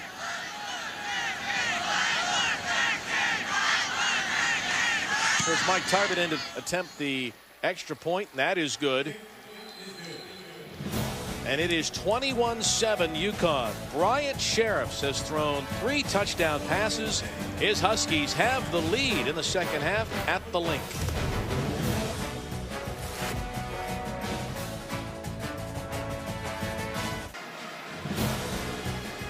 Back in Philadelphia, take broad, make a left on Passyunk. You end up right there, Mr. Ponder at Gino's Steaks. That's our post-game destination, just so you know. Yeah, we didn't make it over there this time. We did get some Philly cheesesteak egg rolls last night at Davio's. Those were pretty good. Here is the kickoff. Remember, they're kicking off from the 50 because of the targeting penalty on Finch. And easy kickoff there into the stands. So, Temple scored first. They had a 7-0 lead on this homecoming Saturday, thinking they could even their record at 2-2 with a win, but all of a sudden it is UConn that wants to get its first league victory here today. Yeah, down 21-7, but this offense is explosive. They can score in a hurry if they need to, and we'll see if they start throwing the ball. I mean, they've been throwing the ball a bunch, but they get it downfield more. It's hard though against this UConn defense. They play 2 high safeties. They drop a lot in coverage. So it's just 3-3-5. It's they're made to stop the pass. Marshy on first down. Throws it to right. And he's got the first down out to the 40-yard line. We saw both USF and UCF are ranked. Navy's ranked as well. There are 3 ranked teams in the American in this week's AP poll. Yeah, that's big for this conference. I mean, 3 in the top 25. Marshy to put it up on first down. Throws it underneath over here to David Hood. And he's out to about the 46-yard line where Vontae Diggs makes the play defensively. Yeah, they just ran the exact same play they did before, and they just switched the sides of the play call, and it was a great job. It wasn't there, so Marshy went back to the opposite side and checked it down, and it's a great job on first down. From the 46, Marshy's pass is tipped. And it's caught but out of bounds over there by Adonis Jennings. That was Luke Carrizzola that got his arm on the throw from Logan Marshy. And it'll be 3rd down and 4 now for Temple. Yes, 3 passes in a row. Obviously, I assume they're going to throw on 3rd down. And they got to slow this momentum that UConn has right now. They need to convert. 3rd down for Marshy. To the tight end, Yeboah. Big gain inside the 30. And a huge 3rd down conversion for Temple. Yeah, Yeboah, the redshirt freshman tight end just leaks out into the flat. No one covers him. They're in man coverage, so it was a bust. Got some good blocking outside. That was a huge catch and run.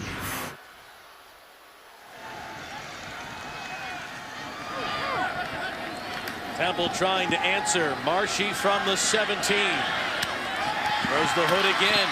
And he's inside the 10. Just shy of the first down. The rookie Braden Brown forced him out of bounds. I like how Marshy's playing right now. He's playing with some patience. We saw last week, you know, he has a tendency to try to force things that aren't there, especially in the red zone. I think he wants to throw a touchdown so bad he makes bad decisions. He's playing pretty well right now. Marshy to the end zone. Touchdown. Isaiah Wright.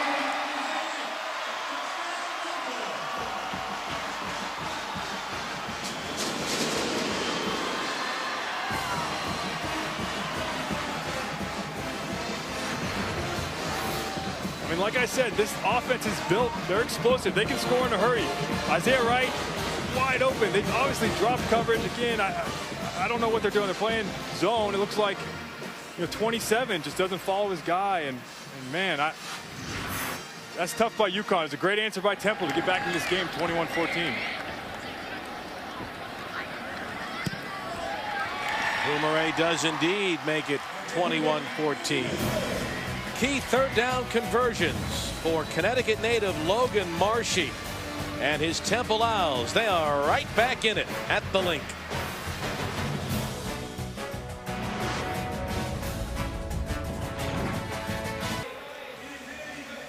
Each week a different Temple player wears number 1 based on the toughness scale. Isaiah Wright usually wears jersey number 13. Number 1 in Cherry today. Catches the touchdown pass that makes it 21-14. Really interesting tradition that Coach Collins has started here at Temple. Yeah, that's really cool. And I'm sure that if you're one of those guys that's awarded a single digit, I'm sure it comes with a lot of pride and a really cool tradition to honor your leaders and your Temple tough players that are on this team.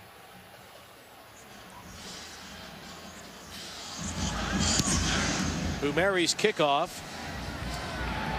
This time to Swan. And he's knocked down hard shy of the 20-yard line. Here are the single-digit players on the Temple roster. Again, number 1 rotates each week, but the single digits are reserved for the toughest players. Yeah, they're chosen by the coaches. I don't know. I think the players have some input as well, but you see all seniors, a couple juniors there. really the leaders that represent what Temple Tough means. The guys that are overachievers, the vocal leaders on the team, the guys that lead by example, the guys that work their butts off. And again, what a cool tradition. And I know Coach Collins was really happy. He awarded number 5 was his first number he got to award as the new head coach of Temple. He gave it to Keith Kirkwood. And Coach Collins was number 5 in college. So you know that was special for him. That's the jersey he wore. Not only did he walk on at Western Carolina, he ended up being one of their best players. He was starting midway through his freshman year. Big defensive play by the Owls' Sam Franklin. Loss of 4 on the play. Yeah, just brought him off the edge. You know, he was covering the slot receiver. As a quarterback, you know, you're taught to really give that ball. And unless he comes crashing down the line, he kind of just attacked right at him, and I think it confused Sheriff, and Sam Franklin able to make a great play to start this drive. Second and 13 for Sheriffs. Incomplete, and once again, for the second play in a row, Sam Franklin lowers the boom. I think Sam Franklin was to wear that number 1 next week. But yeah, you know, Sheriff's got to see this crossing route versus zone coverage. You got to see the guy that's waiting for him.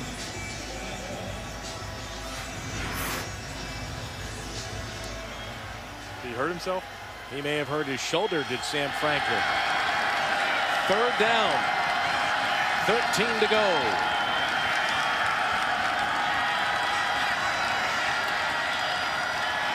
Safety pressure. Sheriff throws, and it's incomplete. How about the way Temple has responded? They give up a touchdown, and one of their emotional leaders gets ejected from the game on the targeting call. They come back, score, and they look like an inspired defense now. What a huge shift in momentum both ways. I mean, there wasn't much momentum early on, and then UConn clearly had it going into halftime and coming out. And such a quick change in how Temple's playing. And yeah, it was safety blitz right up the middle. Got Sheriffs off the spot. He had to ditch it, and fortunately made a great play. Punt is away.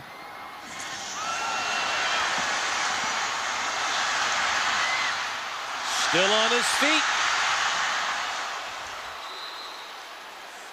And to the 26-yard line.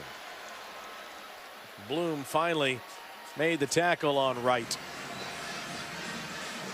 Well, kick off your week 6 with Sunday NFL Countdown tomorrow at 10 a.m. Eastern on ESPN. Randy Moss ranks the best catches from college football action in the latest edition of You Got Mossed. Plus, Desmond Howard joins Countdown and takes a trip to Kansas City to talk to Tyreek Hill and find out how the Chiefs have become the league's most exciting offense. Countdown also streaming live on the ESPN app.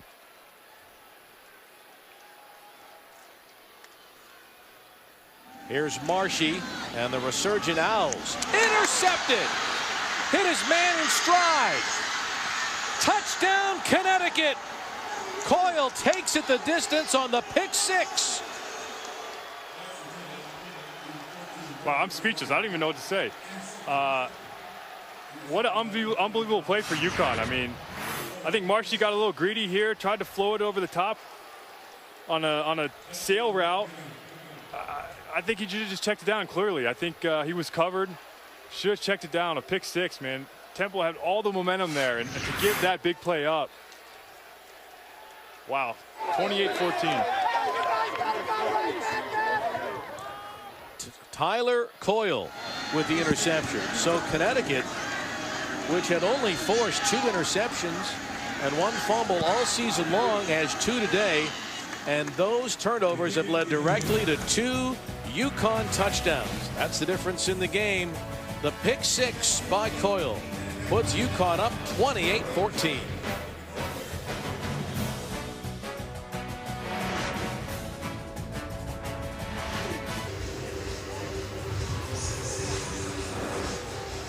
UConn extends its lead to 28-14. Boy, the momentum switches in this game have been dramatic. Just when you thought the Temple was about to really get its homecoming crowd energized, that man, Tyler Coyle, intercepts the Logan Marshy pass and returns it for the touchdown.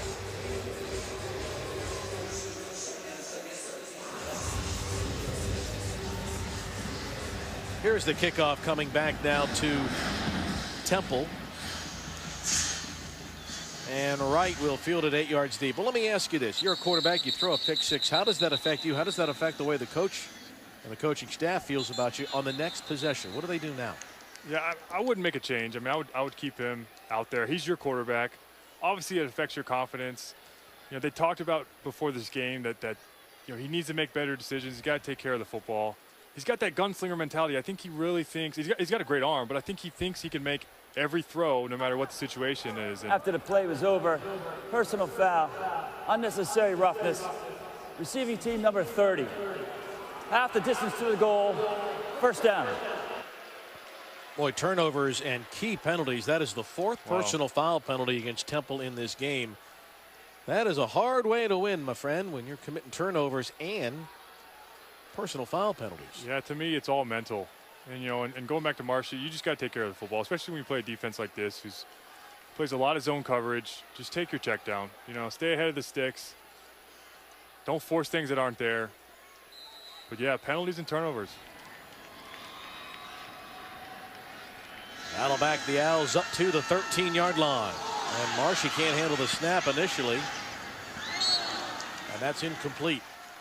Lost in all of this is, for the most part, UConn's secondary in particular is probably having its best game of the year here today. Yeah, they're playing well right now. But someone on this Temple offense needs to step up as a vocal leader and be like, guys, man, like, we can't let this snowball. We're bad snap, drop the pass there, interception. You know, they're mentally, you got to get back into this game. And they can start with a play like that. I mean, that's huge. Should be enough for the first down to Adonis Jennings. He knew exactly where he needed to get to on the route, and that does move the sticks for Temple. Yeah, if I'm Pat Newt, I'm calling high completion plays, and I'm running the ball. From the 23. And Marshy is sacked for the first time today. Back on the 15-yard line. Credit the sack to Foley Fadukasi, senior nose man.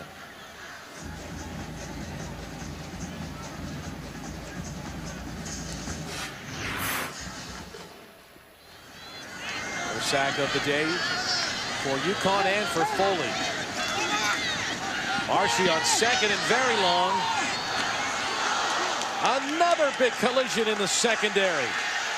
That was Bell that time that lowered the boom.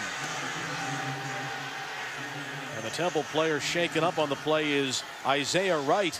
It has been a different, physical-looking defensive backfield today for the guys in the blue hats. It has. It has. They came to play today, and they're hitting hard. I think that's on Marshy again. It's zone coverage. You can't float the ball like that. There's 3-4 defenders right in that area. I mean, clearly his receiver's paying for it. That's a tough throw to make. Poor decision. Just check it down. It's that late in the down. Just check it down.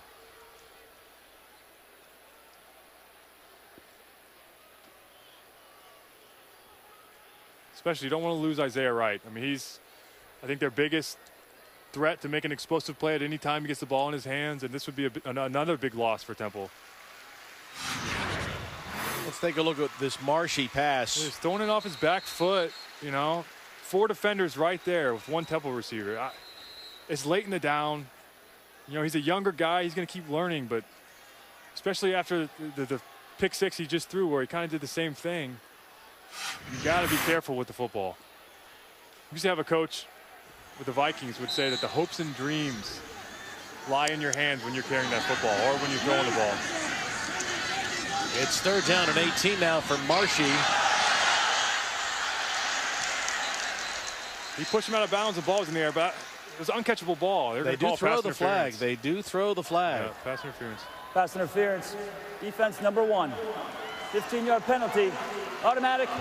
First down. So they call Trey Bell for the pass interference on this play. That looked uncatchable to me, but that's... See, right on the right side of the screen. I mean, he's out of bounds. He pushed him out of bounds and the ball was in the air, but it's uncatchable. That's a huge call against UConn. Moves the ball to the 30-yard line, and after the pick 6, Gives Temple a first down now to its 30. Myrick, the tight end, goes in motion. They keep it on the ground, and there goes David Hood out to the 41-yard line. Another first down. Tyler Coyle made the play on the fourth-year man David Hood, who appears to be limping off the field a little bit. He is.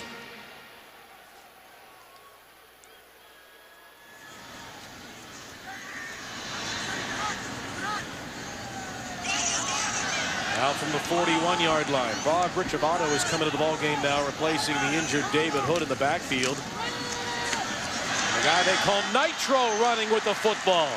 An explosive run for Richovato.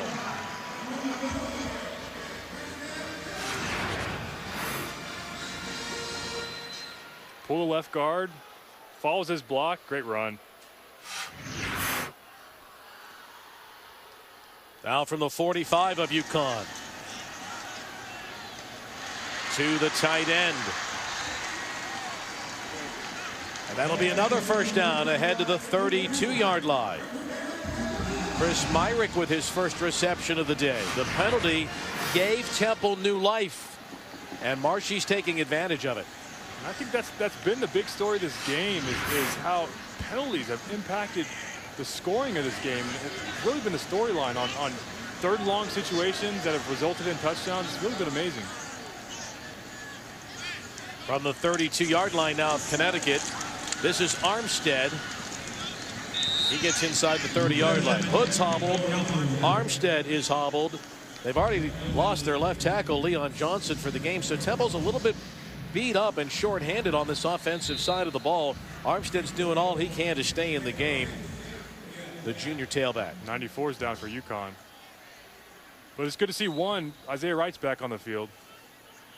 That's Kevin Murphy, the injured UConn Husky, nose guard. Temple with the ball on the move. Don't go away. We're coming right back to Philly. Yeah.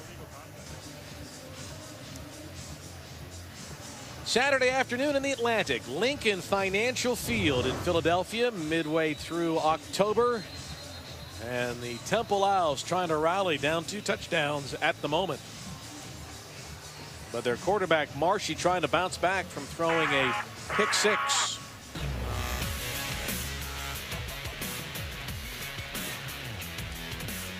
Well, coming up late tonight, Stan Barrett, Linda Cohn have Sports Center after UW's visit to Arizona State.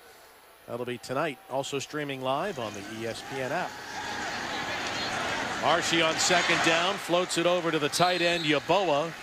He made the grab, then got clobbered over there by Omar Fort again.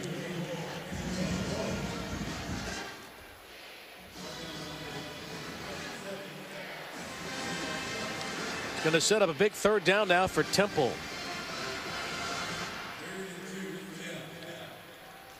Two down territory here, CP. It might be when you're down 14 points with 3 minutes left in the third quarter. I'd go for it. It doesn't matter now. They got the first down. That's the second time they've converted on third down in a key play. Raquel Armstead, the money player on the money down for Temple University.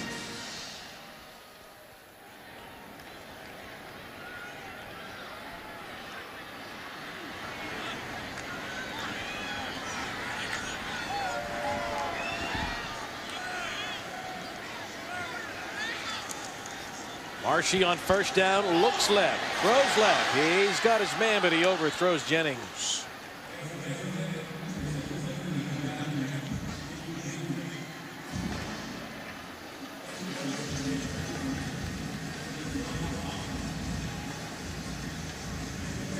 Marshy is a Connecticut native from Bristol, Connecticut. He came oh so close to being a UConn Husky. It was then head coach Paul Pasqualoni that offered Marshy the scholarship. When the coaching change was made, Coach P's replacement, Coach Diaco, did not maintain that offer. Marshy ends up at Temple.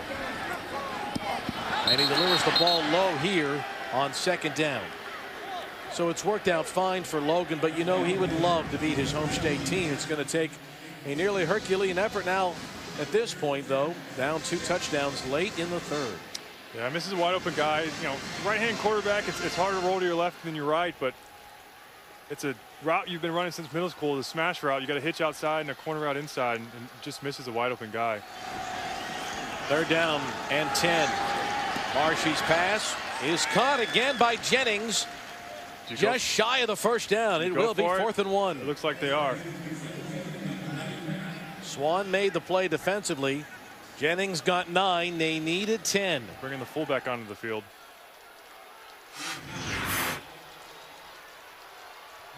Temple is 5 of 9 on 4th downs this season. Going Wildcat. Marshy's out here out wide.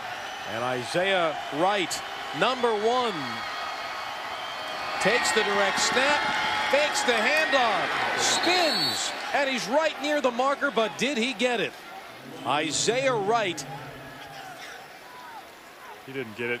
If he would have handed it off to Armstead, I think he would have probably would have scored. There was no one over there. He didn't get it. I don't know if he's supposed to read the play or not, but man, if he would have handed that off, it probably would have scored.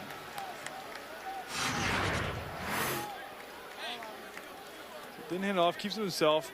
At the very least, if he hands it off, he's going to get a 1st down. Great job, UConn showing up on defense again.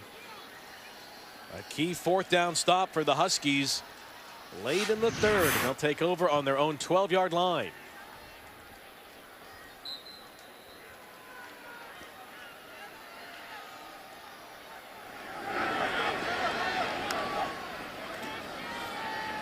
Sheriffs on 1st down to Beals.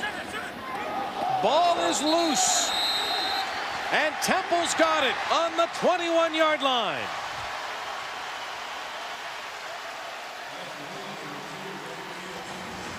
It looked like Russell stripped it away from Beals. Foster recovers and Temple's back in business.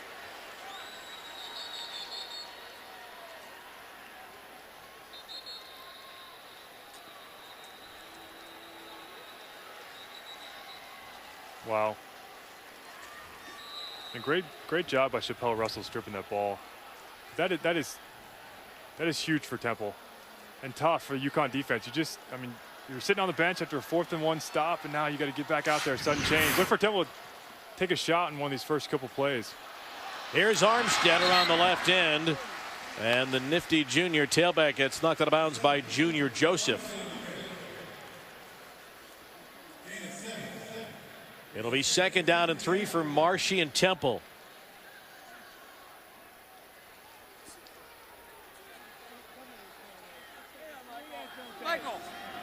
Hood has not returned. You'll recall he hobbled off on the last possession, so Armstead has stayed in the game. Marshy's in trouble and sacked back on the 22. It's taking too long there. You got to know, you got to have that clock in your head, especially when you're in the red zone. Sacks kill you. He's got to get rid of the ball. Find your check down or just sail over somebody's head. I mean, it takes like 8 hitches there. He's got to get rid of the ball. And again, he's a young quarterback. He's going to keep learning, but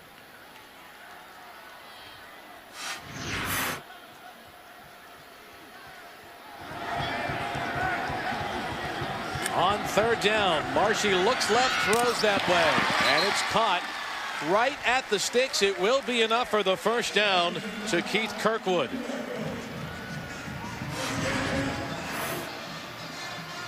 it's a simple out route. That is a huge pickup for Temple. I don't know how you give up 3rd and that long. So it will be 1st down and goal for the Owls. In the final 10 seconds now of the 3rd period. So try to get him offsides, let it run to the quarter.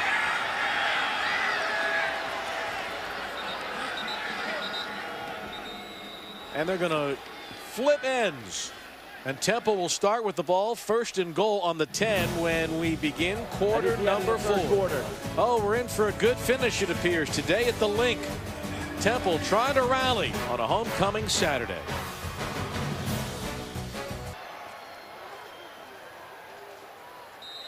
Homecoming at the Link, and we go to the 4th quarter and a 1st and goal for the Temple Owls.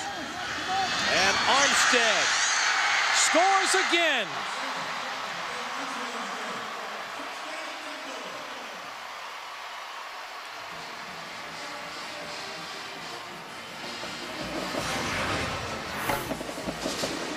Sheriff's an easy run right up the middle. When you can run the football in the red zone, that is such a weapon to have, and it gives you so much confidence off the corner that, hey, when we get down there, we can run or we can throw. But, man, great job by 7 getting to the pay dirt.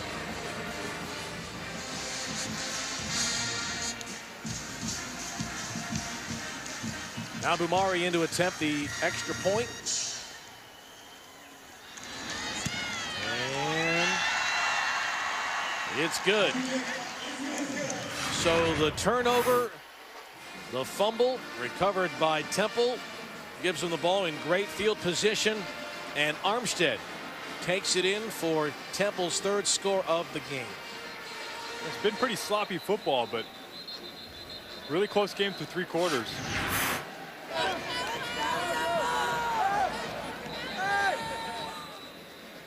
Temple's won 10 games the last couple of years. These fans have gotten used to winning. They lost their coaches. We know when Coach Rule went down to Baylor.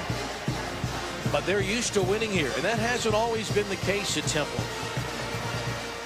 Yeah, and I think this new staff, you know, we both really enjoyed talking to them earlier in the week, and I think that they are, you know, they're going to get this thing right. You know, I mean, they've been playing well the past few years. I think they're going to continue that. And when you see bowl appearances, first 110 seasons, only 2 appearances. The last 8 years, they've gone to 4. So I really like Coach Collins. Obviously, did a great job at Florida, and you know, he's great defensive coordinator, great defensive coach, and I think he's got this. I think he's got this Temple team going in the right direction.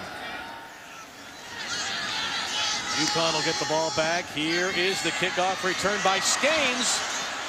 Skanes to the 21, and he's knocked out of bounds. If you're not familiar with Jeff Collins, walked on at Western Carolina as a player in Cullowhee, North Carolina. Got into coaching first at Georgia Tech with George O'Leary, one of the toughest guys around. Then he went to Alabama. Got to spend 16 hours a day as the director of player personnel with Coach Saban. Then he was at Mississippi State with some of those great teams when Dak Prescott was there. And then the last 2 years under Jim McElwain at the University of Florida. He's got a heck of a pedigree, doesn't he? He does. He's had success everywhere he's gone. At Mississippi State, when he was there, they were the #1 team for, I think, 12 straight weeks at one point, or 12, like, yeah, 8 straight weeks. They've never fumbled. Ball's on the field. And Temple will have 1st and goal as Dogby picks it up after Franklin forced the fumble. The big hits continue, and that time Sheriffs coughed it up, and Temple is in business. I don't know when the last time I saw a game was like this. I mean, this is unbelievable.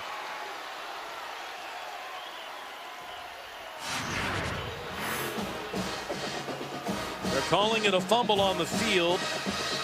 But was he down, CP? It looked like he was down. It looked like his butt hits the ground before the ball's out. Let's see. Yeah, to me, he's got possession until he hits the ground. I think this is going to be overruled.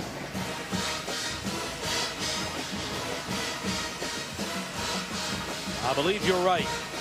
The Owl fans were hoping that Dogby could come up with a 293-pound scoop and score out of their nose guard, but it does appear as if quarterback Brian Sheriffs was down. And the ball pops free, like you said, CP, when his fanny hits the ground on his back.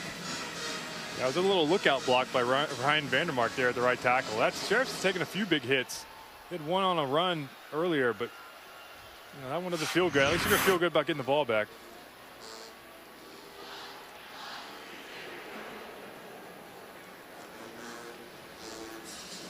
There have been so many big momentum swings in this game for both Sheriffs and Marshy, for both Collins and Randy Edsall.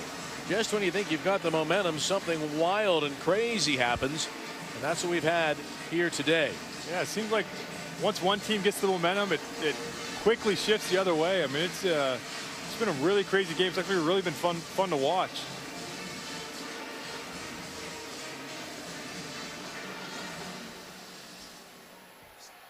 They're taking a long look at it. Now here's the call.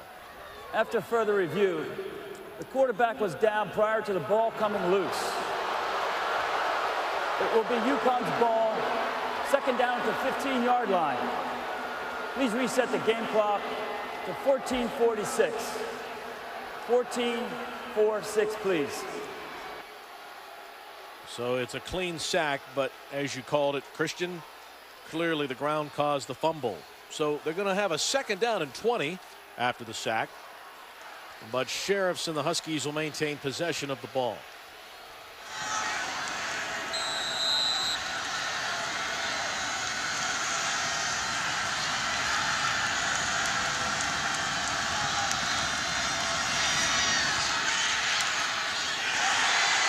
Newsome with the catch, and then he gets knocked to the ground. Boy, they are clobbering each other on this field here today. That was Mike Jones. He's had several big hits from that Temple secondary. Yeah, just trying to throw a screen, and they're all over him. Defensive line did a great job sniffing him out. They felt like offensive line gave up too easily, so they know it's screen, and everyone's around the football. This is a 3rd and really long. They're probably going to throw a screen or run the ball. It's 3rd and 23. I think you have about a 0% chance of converting this.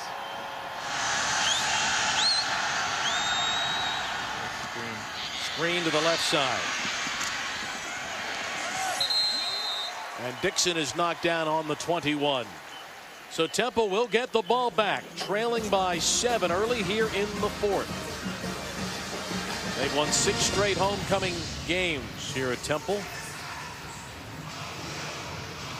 And they're trying to rally from, at one point, a 21-7 deficit.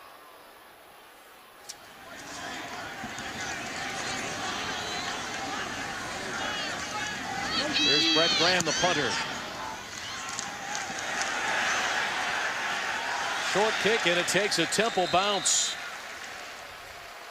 The Owls are going to start on the plus side of the field, down by a touchdown when we come back to the Link.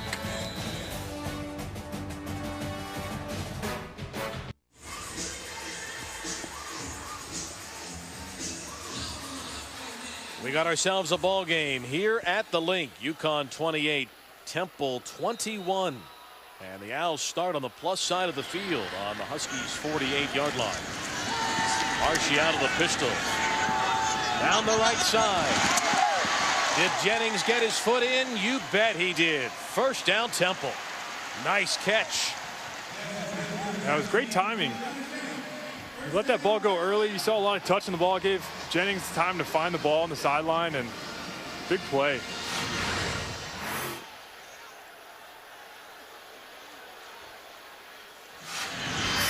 On the 27, Marshy dumps it off to Yeboah. First and goal for Temple. I think they got a late hit out of bounds, too.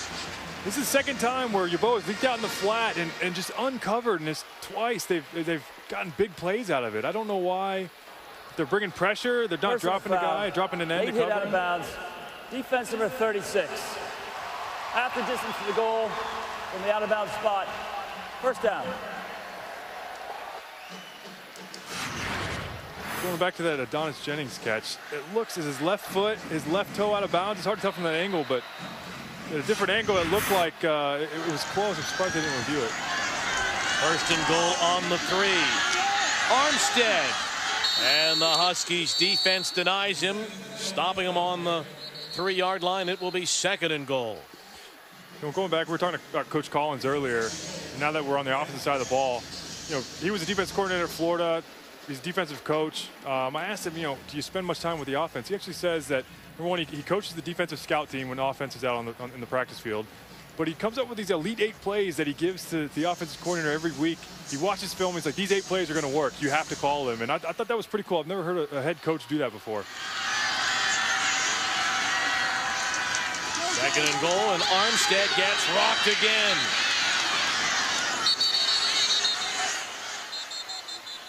Luke Carazola, 2 big defensive plays in a row for UConn. Yeah, Temple's had some success down here running the ball. It's 2 plays in a row by the UConn front to shut this running game down. I assume they're going to throw it here. 3rd and 5, 3rd and 4.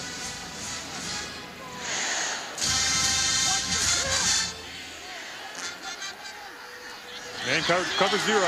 Marshy to the end zone. incomplete. Wright could not hang on. Cover zero, they brought the house. It was one-on-one everywhere. Looked like it hit him right in the hands. Let's see. Just throws a little post route in the back of the end zone. Unable to connect, unfortunately. Yeah. I don't know if the DB got a hand on it or not, but.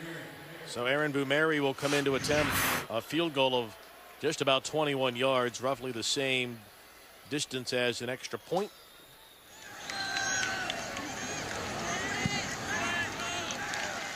And Bumeri makes it a 4-point game.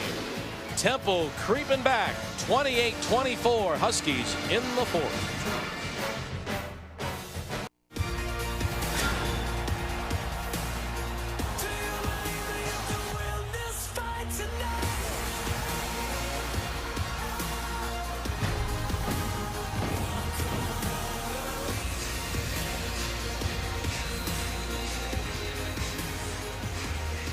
There's Randy Edsall, the head coach of UConn, who's seen his lead be trimmed to 4, 28-24. As we come down the stretch, fourth quarter at the link.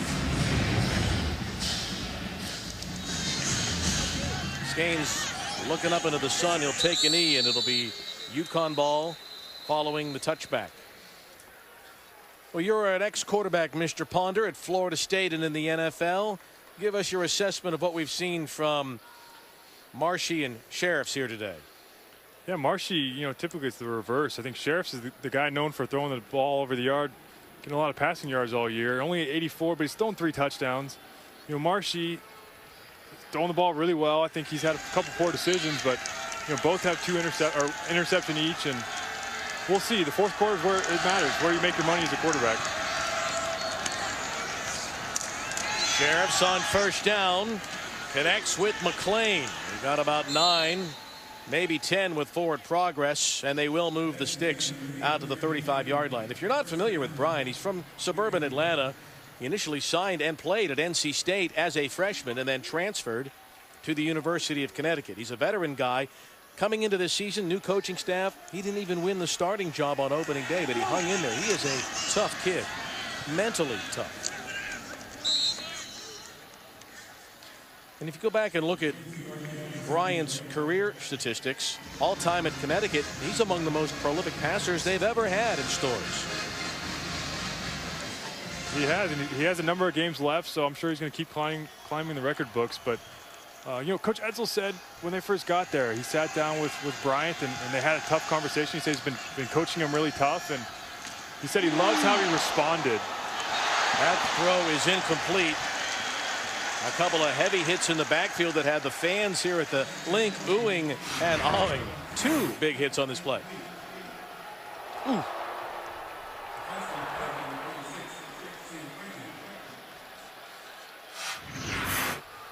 Temple's had some guys, whether it was Coach Golden or Coach Adazio or Matt Rule, and now with Coach Collins, if you play against Temple, you're going to get hit. That's always been the case. Rough, physical defenders. 3rd and 7.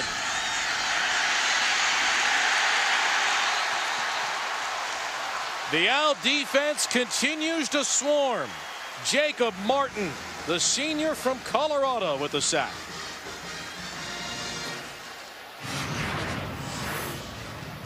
The Temple's defense really seems to be coming alive in the second half, closing out this game. And when you can rely on your defense to play this well, that's as an offensive player, you love it. Now it's your job. You're down 4. You got to answer what your defense just did. You got to go put points on the board. Here's Brett Graham, the freshman punter. And the return now for Mike Jones. Across midfield. And Temple is in business again. Flag on the play, however. With 9:29 to play. Seen a lot of flags today, huh? Bill, it's been a little bit of some sloppy football today. During the return, illegal block in the back. Return team number 51. 10-yard penalty from the spot of the foul. First down. It amazes me how many times there are penalties on special teams plays, especially on punt returns. See right there. So unnecessary. You know, it's like you're trying to climb back in this game. You're down 4. Just it's complete mental. Like, what are you doing? Don't touch the guy. It's just got to be so frustrating as Coach Collins. Well, coming up at 3:30 CP on ESPN, you know what we've got, buddy?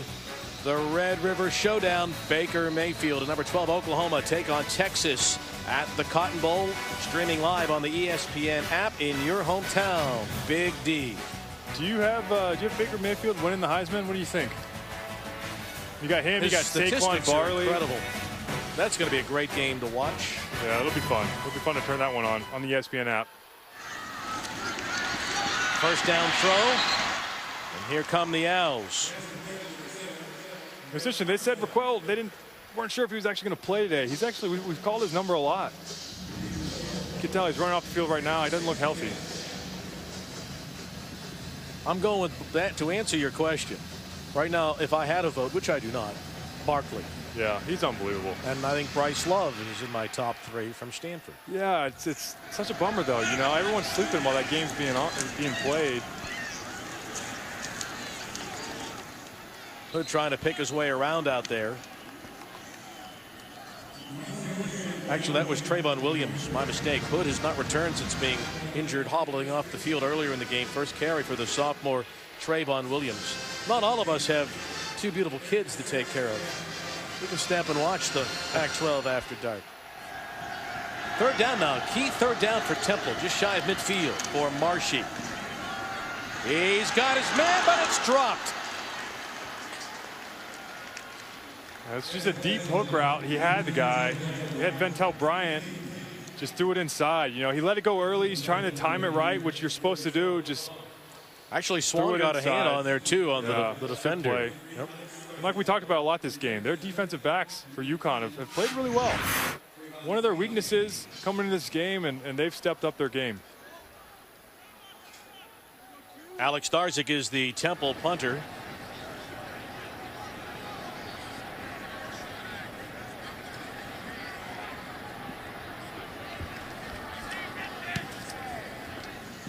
And Skanes calls for the fair catch at the 20. UConn will get the ball back. 8:21 to go in the 4th. UConn with a 4-point lead in the ball when we come back.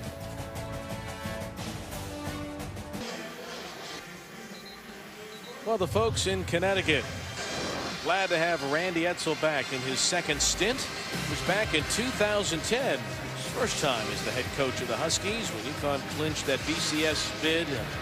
Dave Taggart's last-minute 52-yard field goal. Husky fans remember this play. Lawrence Wilson going 55 yards on that interception return for a touchdown. And it was a big 1916 UConn win. That was 7 years ago. They're hoping to regain that in Coach Edsall's second go-around in Stores. That was Dixon on first down carrying the ball. 80's down for UConn.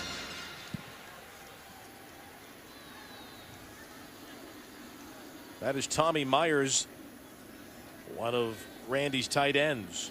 Of course, the first time that Coach Edsall was at Connecticut, it was an exciting time, new stadium, new facility, and he had done so well, as everyone knows, went on to Maryland and now back as the UConn head coach. But, you know, we mentioned earlier that Coach Collins worked with George O'Leary. Same with Randy. He was the defensive coordinator with Coach O'Leary at Georgia Tech and then went on to Jacksonville for a while. So George O'Leary, who was so successful as a defensive coordinator and then the head coach later at Georgia Tech, has impacted both of these head coaches today. Yeah, I like what Randy said about George, that Coach O'Leary taught him to really be upfront and honest. And we know what George O'Leary's personality was like, and that's what Randy's done. He's like, you know, we can't get better if you're not honest with your players. And second down and 8. Sheriffs on a throwback. Nobody home. Tyler Davis was the tight end over there, but the ball incomplete. And it's going to be third and long now. Another money down for Temple. What great recognition by Temple's defense. I mean, trying to get him on the throwback, disciplined enough to stay back there and sniff it out. And good job by Jacob Martin shutting it down.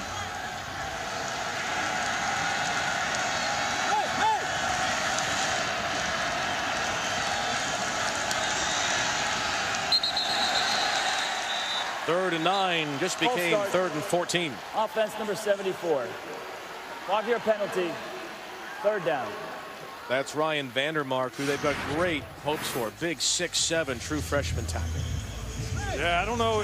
The center was the one not on the right page because everyone moved. That's a tough one to swallow if you're Rhett Lashley. You know, you're trying to win this game. It's tough. 3rd and 13. And that is caught. Mayala has the reception. I don't know how he caught that ball. He turned around, the ball was right in his belly. That was an unbelievable catch. I mean, they're short of the 1st down, but he had no idea the ball was coming to him. He was playing hand fighting, playing patty cake with the defensive back, and turns around, the ball's right at his knee. What a great catch.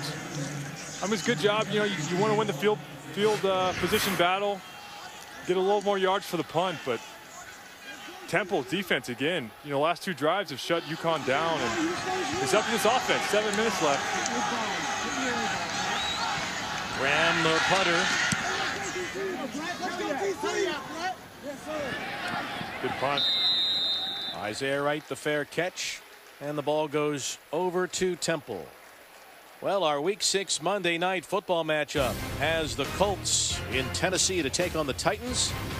Coverage begins with Monday Night's Countdown at 6 Eastern on ESPN. Game is also available on ESPN2 in Spanish. Now, CP, the Colts have won 11 straight against Tennessee. The last Colts quarterback the Titans beat, do you know who it was? You know, when you originally asked me a question, I didn't, and then I cheated, so I'm not going to answer. You read the card. Because I didn't know. You didn't know. It was Curtis Painter. It was. Purdue grad. Yeah, that was a while ago. You know, and I know the Colts are just waiting for Andrew Luck to play, but another ACC quarterback, Jacoby Brissett, has really stepped up and played well for the Colts in his time that he's been there. Bryant with the reception. That's Ventrell Bryant with the catch, and it gives Temple a 1st down out to the 33. It was a good job. 7 minutes to go. Good job just throwing a 6-step out route. Marshy again. Jennings once more. Stays on his feet, and he gets about 6 or 7 on that 1st down play. I asked Coach Edsel, what's the one thing you want to see in the 4th quarter? He says, I want our kids to finish. They've got that opportunity.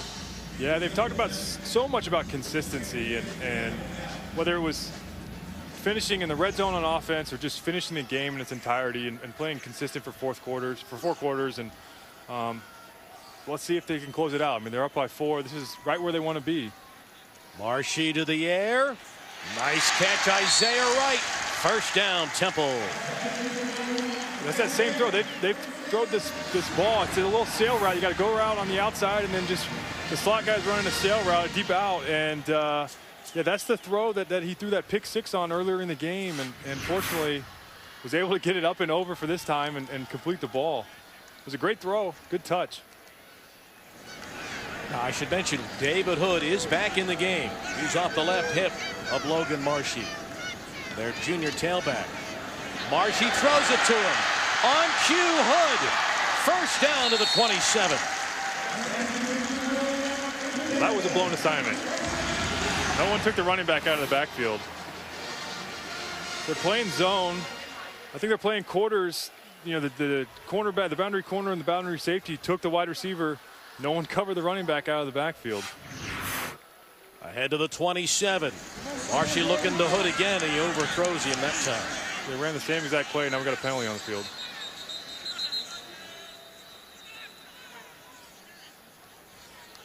I like what Temple's done on this drive so far. They kind of got back to what they. Offense number 58. Listen to the call. 10-yard penalty. 1st down.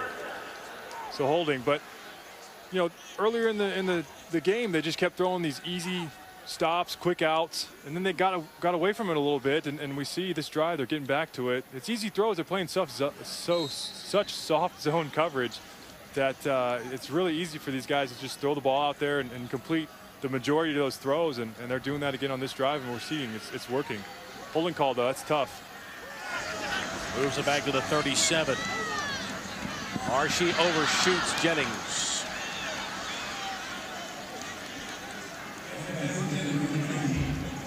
Yeah, he missed him. I mean, he had Ventel Bryan again on the out route. Yeah, and he knew it. He knew that he missed it. Should be an easy throw. You know, I've always been told on throws like that, you got to complete 19 out of 20 balls, and he's going to want that one back. Now it's second and really long. You got to get. Hopefully, you want 10 yards back on this and put yourself in a 3rd and 10. Marshy throws, and it's through the hands of Jennings that time. Jordan Swan had the coverage on the play for UConn. You know, with 5 minutes left to go in the 4th, I don't know. Does a field goal? I mean, I guess you can kick a field goal. You're down by 1. If you get the ball back, you got enough time to go kick a game-winning field goal. So you got to get yourself in the very least in field goal position, and we'll see if they can do that coming back after this break. Down by 4. Temple calls timeout. Under 5 minutes to play. Owls on the move. Down 4.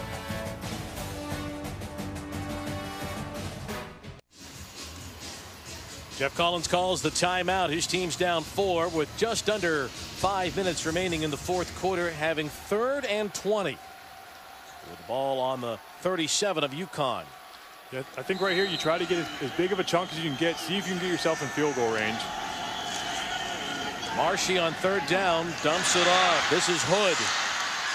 He's down to the 24-yard line. It'll be 4th and 7. So it looks like they're going to go for it. It's a great catch. A lot of space. It was a good job by Marshy, you know, not forcing something downfield. Take the check down. 4th down for Temple. Marshy to the air. Through the hands of his intended receiver, Kirkwood. UConn will take over with 4:31 to play. He had him again. You know, it's that same out route that they've been throwing. You know, it's soft zone coverage. You just got to hit it. You got to hit it. That is such a huge play. I think back-to-back, you know, earlier in that drive on the 1st down, 1st and 20 after the penalty, he missed that throw again. And, you know, obviously Coach Collins has a ton of confidence in his defense right now. They've shut him down the past 2 drives. So you're hoping they can do it again. 4:30 left, down by 4. Temple's defense got to show up again. Give offense another chance to go score and win the game.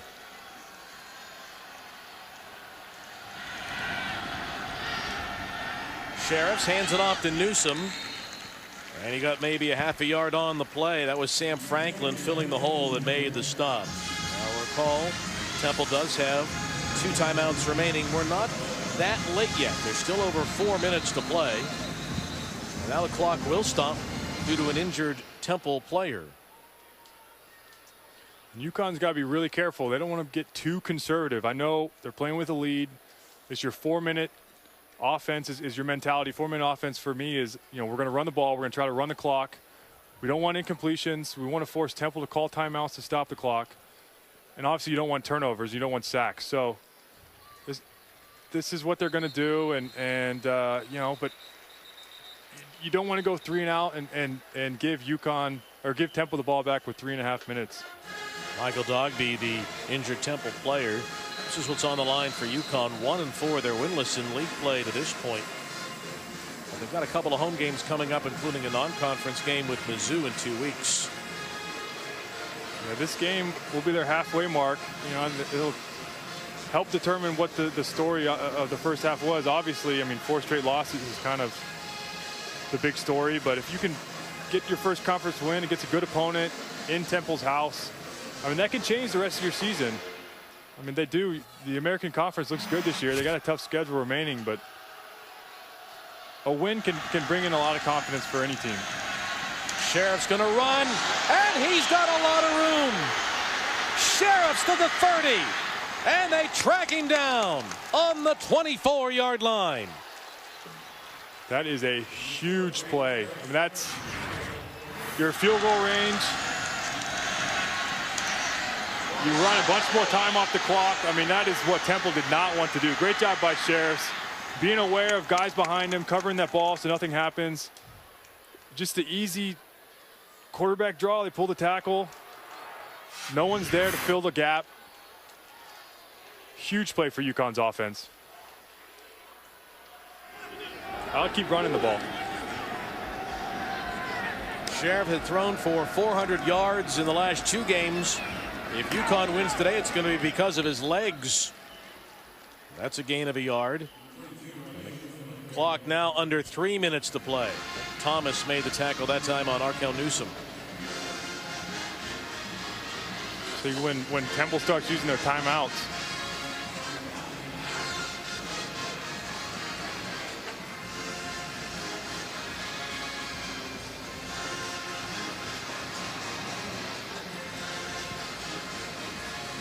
you would think CP after this play, right? Yeah, they have to.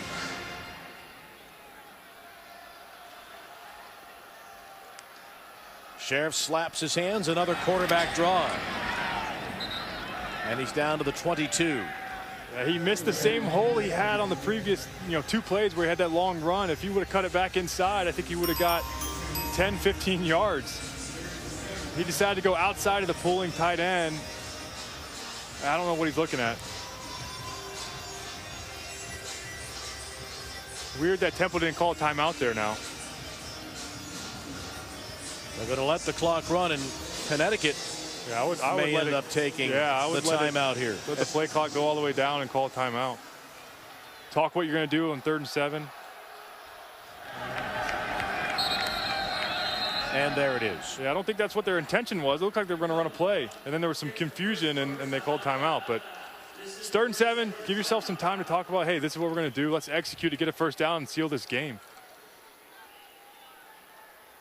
Well, we showed you what UConn has on the horizon. How about for the Owls? They're going to go to Army next week. Remember, they're going to have to play the game without Finch the first half after he was ejected earlier today. And then Navy. At the moment, the Middies are ranked. They've got Memphis today. That's a tough schedule. And then UCF comes in here the week before Thanksgiving. The Knights are ranked number 22. Yeah, they got some tough games ahead to get bowl eligible. 3 teams in the American are ranked. A Memphis win today, they could supplant Navy in the poll. Memphis is off to a terrific start. They got a really good quarterback who's throwing the ball all over the yard. 3rd and 7. Sheriff's on the draw again, gets ahead for 2. There is a penalty marker on the play. Offside. And Temple was offside. That is a crusher. What a mistake.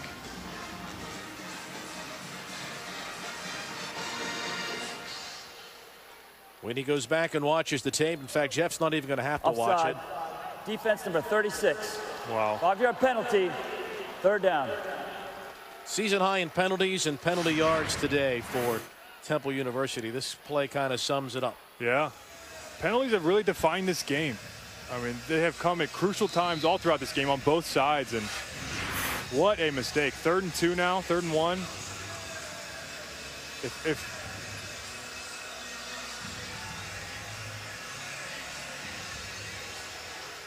Now the Huskies are going to be able to run this clock down close to the 1-minute mark before they ever snap it if they so choose. There's the stop, and Temple does burn the timeout now with 59 seconds left. That was Roach that made the play defensively. Quincy Roach. Temple takes their 2nd charge timeout of the half.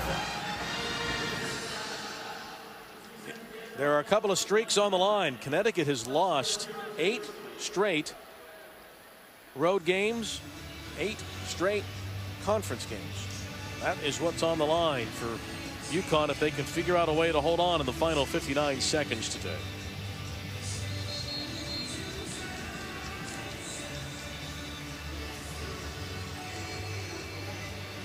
We're going to put 1 second back on the clock, CP, so 1 minute to play. And they'll send the kicker, Michael Tarbett, in to attempt a field goal. He's 4 of 6 on the year. And this will be about a 36-yarder. It would put him up 7 if he makes it.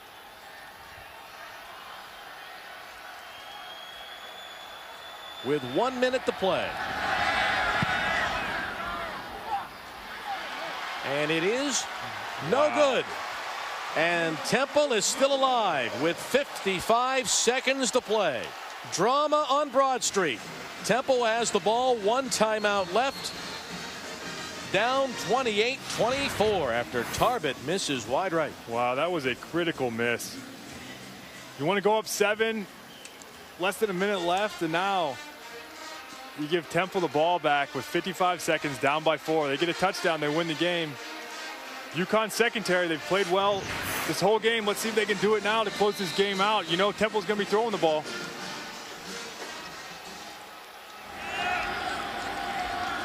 First down on the 20. Marshy and Yeboah connect on the 11-yard gain. It's a good start. You want on your 2-minute drive, your first play, you want your first completion, your first down. They just got it. On the 31, the ball through the hands of the intended receiver, Isaiah Wright. Yeah, we see they're playing really soft to Tampa. They're leaving the middle of the field wide open. They've attacked that the last 2 plays. Let's see if defensive coordinator changes up what he's going to do. But that should have been caught. It does stop the clock. 40 seconds remaining. A touchdown wins it on this homecoming Saturday for Marshy and the Owls.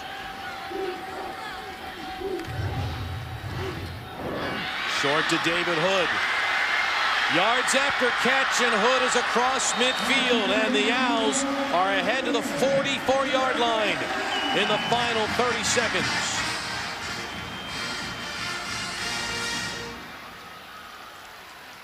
It was a great job by Hood. You know, you're told if you get the ball in your hands, 2-minute drill. If you can get upfield and get as many yards as you can, then do it. And if you can't, then get out of bounds. We saw he thought he'd get more yards, so he got up in the middle of the field. Was able to get a lot of yards after the catch, and they're able to spike it. Now 2nd and 10, 28 seconds left on the 44-yard line.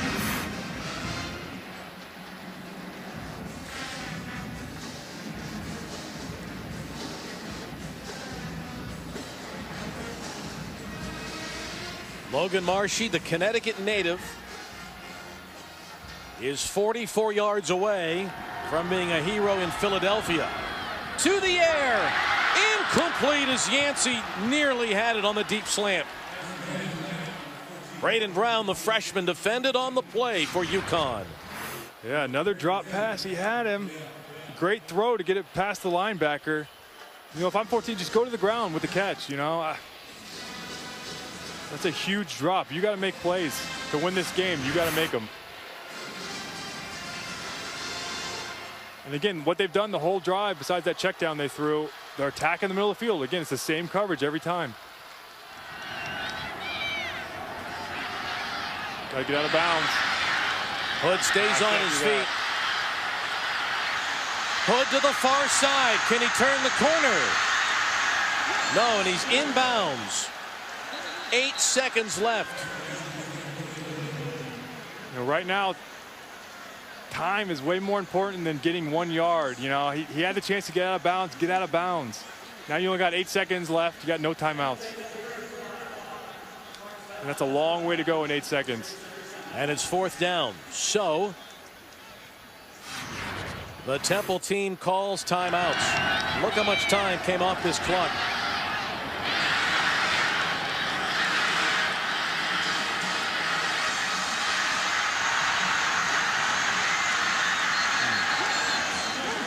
A lot of time came off the clock. It went from 24 seconds down to 8. So interesting to see, do you take a shot, do you throw your Hail Mary, you give it a chance at the end zone, or you try to get the first down on an out route, get the first down, get out of bounds, and then, you know, give yourself a few more yards to throw the Hail Mary? I think my guess is they'll just throw the Hail Mary. Because if you don't get the first down, then you waste the time. UConn needs one more stop. A week ago they gave up 70 points. Can their defense, which has played so well today, come up with a stop? Randy Edsel calls timeout first. Takes their second charge time out of the half. The thing to note, Temple has 4 tall receivers.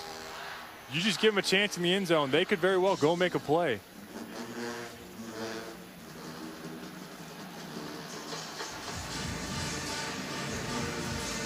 Kirkwood is 6'3", Wright is 6'2". Adonis Jennings is 6'3". The timeout they're taking, do you think perhaps just so they could see who was lining up where for Temple? Yeah, I mean, I think maybe they probably saw, are they going to go Hail Mary or not? Are they going 4 wides? And just make sure everyone's on the same page. UConn needs a stop to win. Temple wins with a touchdown. We're going for it. Marshy to the end zone. It's incomplete. And the UConn Huskies, even though there's 1 second left, will take over. That was a 4th down play. Yeah, and that was weird because it wasn't a Hail Mary. They just threw a go ball. I don't know why you wouldn't put 3 receivers in the same area and try to give yourself a better chance to complete this ball. You're just throwing a go ball into cover 2. So that's, yeah, what a tough game for Temple. But what a great job for UConn to come into Temple after a crushing loss last week and to win this game. That was Tyler Coyle. He had the pick 6 earlier. That is going to turn out to be the difference in the game. And Sheriffs will end up taking a knee, and victory formation, and Connecticut has pulled it off. Redemption for the Owls on the road, against the Owls on the road today for Randy Edsall and his UConn Huskies. Yeah, they played as well as they needed to win this game. To me, the story of the game was the turnovers and the penalties. And I think UConn's defense stepped up big. Their secondary played really well. Sheriffs played well enough, throwing 3 touchdowns, ran the ball really well. They did a great job to win this game. Good for UConn football. That wraps it up from Lincoln Financial Field in Philadelphia. Our final score, UConn 28, Temple 24. For Christian Ponder, this is Bill Roth saying thank you so much for watching. So long from Philadelphia. Now let's send it to ESPN Goal Line.